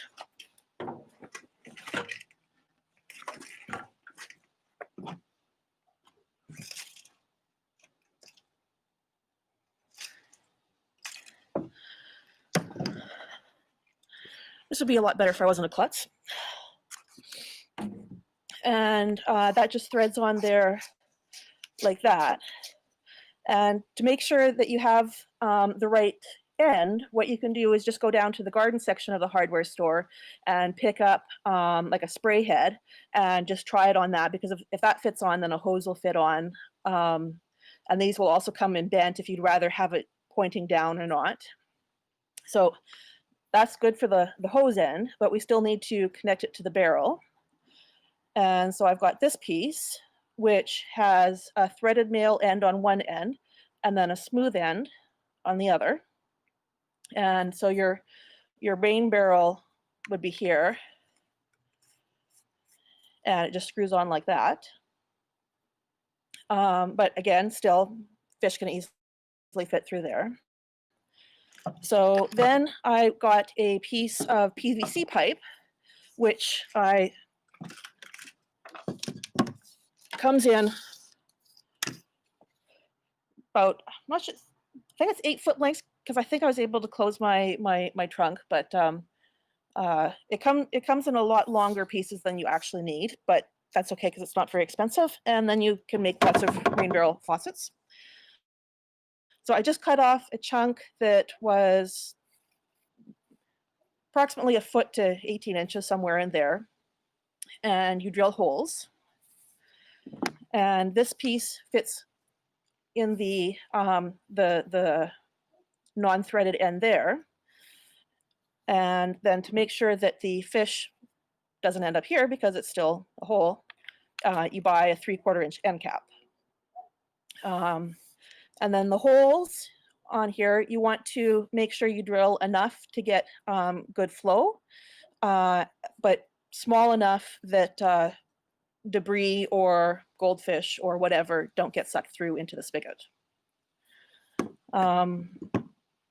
Now, to fit this onto the rain barrel, you probably, if you bought a rain barrel with a spigot already installed, this is upside down just so I can show you. You probably already have a hole there, but you'll notice that the hole, I'm just going to use this piece. You can see that the hole is the wrong size. This piece won't fit through there, or this piece won't fit through there. So what I do is I use a spade bit, and when deciding what size spade bit to use, I held up the spade bit and I said, well, that one looks the right size. But when I did, you don't want to accidentally make the hole here too big, because once it's too big, it's hard to make it smaller. So I did a test piece on a piece of wood, and the 7/8 is too small, but when I tried the 1 inch, it works just fine. So you can see it fit through there. And with spade bits, when you're drilling, you use the point to anchor it so it's not dancing around. But oops, hole. But but with the hole already there, it will want to dance around. So I use my handy dandy little test piece here, and I line it up.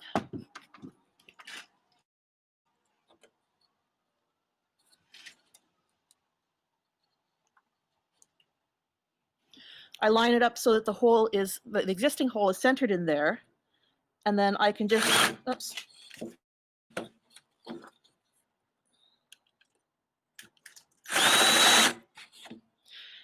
It works better when it's lying on its side and I'm not trying to broadcast.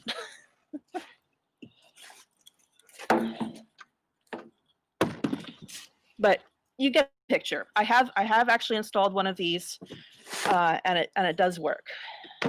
So then, once it's assembled, once you've got the hole there,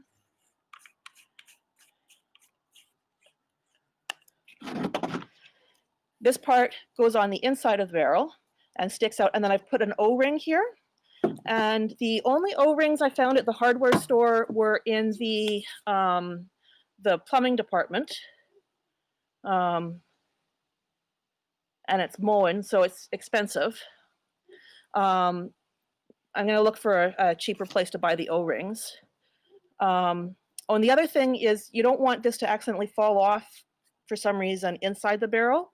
And so what I did was I just used 2 little screws and screwed through the fitting and through the pipe, and then it'll be anchored there. And then, but if you want to take it apart to clean it, you can. Sorry. Yeah, and so the installation I find works best with 2 people. One person goes inside the barrel and sticks this end out, and then the other person grabs onto it with this end. And so you've got one person holding it tight, and then the other person can. And of course it's twisting right now because I haven't actually put the screw in. Anyway, so that is my way better faucet than this one. It keeps the debris out, it keeps the goldfish out, and it has incredibly good throughput. And I just chose a straight fitting because I thought I was going to try using a hose with it. It turns out that the amount of pressure you get from a rain barrel still isn't good enough to use a soaker hose. It will come out of a regular hose, but I'm thinking because of the friction of the hose, it comes out really slow.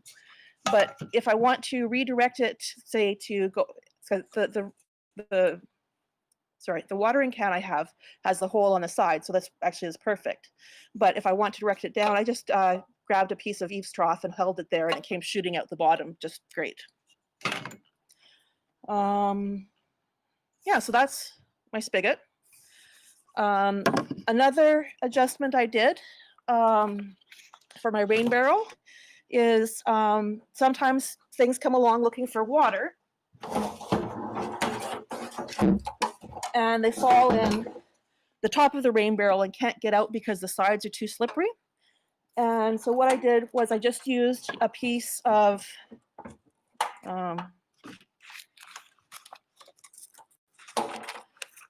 gutter guard, plastic gutter guard. That's the depth of the same length as the height of the barrel, and I just stapled it to the edge of the barrel and put that in. It tends to float, so I added a wire just to keep it down. But that effectively provides a little ladder for bumblebees or whatever to crawl out. Before putting it in, I did occasionally find drowned bumblebees. Since putting it in, I haven't. I've heard of animals falling into. I've never had that problem, thankfully, but I would think that would help them climb out so that you don't end up with any surprises in your rain barrel. Yeah. Any questions? I just wanted to, before I throw any questions at you, I just want to give you the requisite presentation done question start applause. Right. Okay, let me see what I can get from the chat.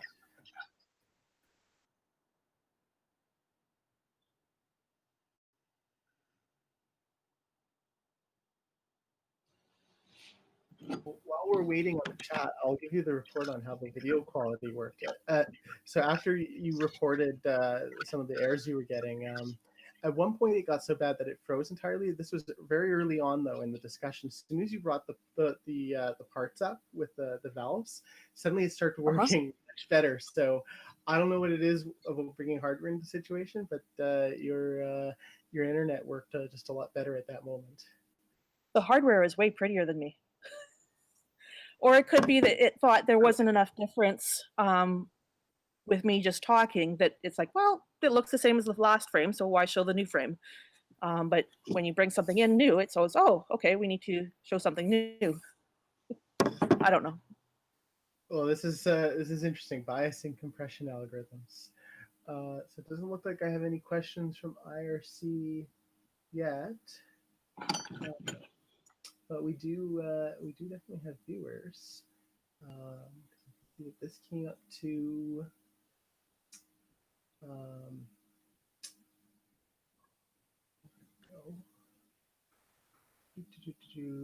yeah, I still got 4 viewers here on YouTube, plus me and Sarah. So you got like audience of 6. I wish I could ask a good question, but I live in an apartment, so gardening has not been a thing for me. Yeah. And, the other benefit of goldfish in your rain barrel, so I just use a little feeder fish. They're about 50 cents each. They also like to eat the algae on the inside of the barrel, so it looks a lot cleaner too during the year. No problems with the water barrel getting too hot or too cold. They're currently still in it, and so I'm breaking the ice to let them have some surface air, but I will be bringing them inside soon since the mosquitoes seem to be gone. I'm just floored that your goldfish have made it so far. Yeah. I mean, feeder fish aren't necessarily the most robust of fish when you get them, and I find I lose about 50% It depends on where. The really healthy ones I got from Pet Traders, which closed. Those ones actually, all of them survived. But and then other goldfish I've had for, I think the longest one is about 3 years now, but I'm down to about one of those because occasionally something happens and it kicks the bucket. But yeah, I bring them in for the winter and put them back out in the summer. Other options are you can, if you have a friend with a deep pond, or you can even just return them to the grocery store and they'll sell them to someone else. They don't actually give you your money back, but they will take them back. Well, I'm just floored. This is the first I've ever heard of backyard goldfish. You learn something every day. I'm curious, have you had the opportunity to learn something new today from, did you get a chance to check out any of our sessions?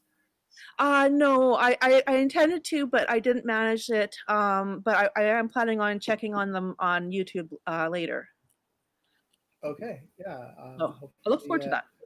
Everything goes well with the stream. I am trying to keep it up and visible after that. Anything catch your eye in the schedule tomorrow? I can't remember offhand. One thing that caught my eye today was the 3D printing one, of course.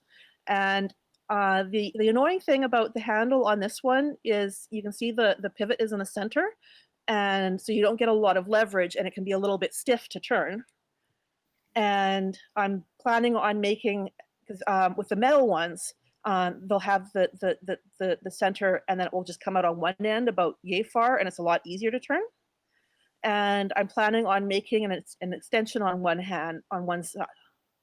side so that you can actually use it the same way as the metal ones. But that would be an interesting 3D printing project, is something that fits over here and then sticks out on one side.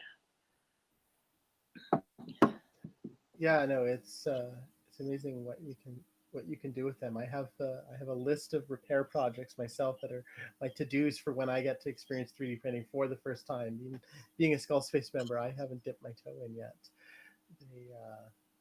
The other bit of machinery we have is in the subtractive realm as well. We have a computer controlled, they call computer numerical control machine that removes material. Mm-hmm. So I don't know if any of that fits the gardening wish list.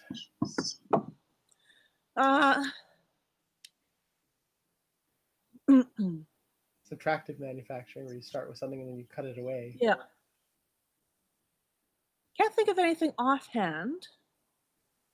I have seen a lot of laser cut items that are really neat that get used in knitting all the time. People make needle gauges and tools for measuring with the laser.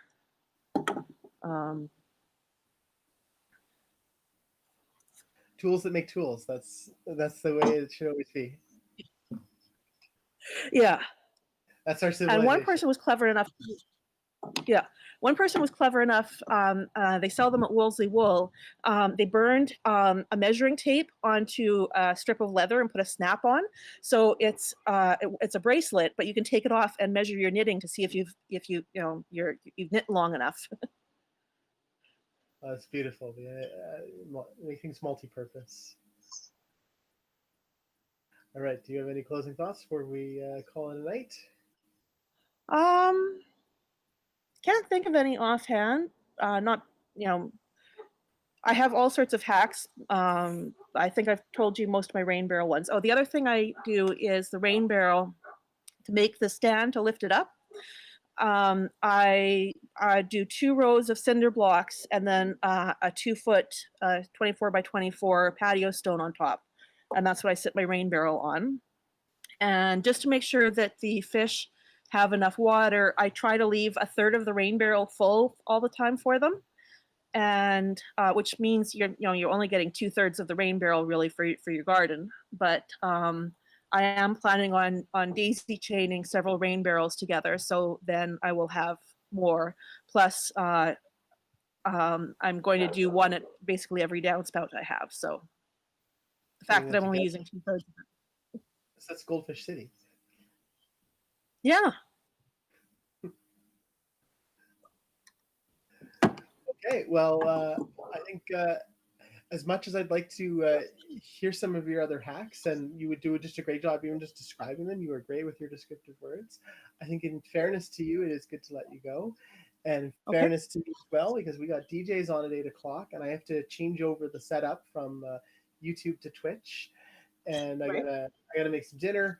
So I think everyone needs just a really big dinner break at this point before we have hours and hours of DJs from 8 p.m. to 1 a.m.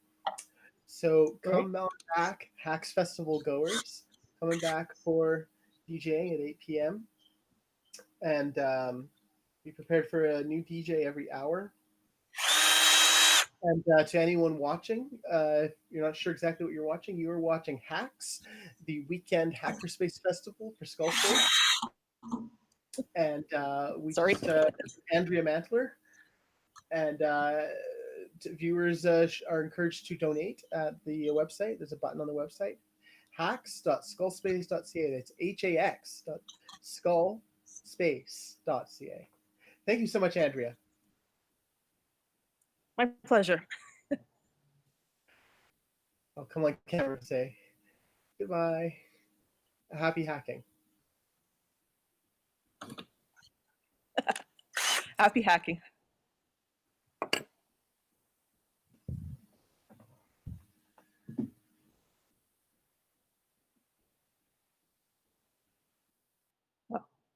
Hi.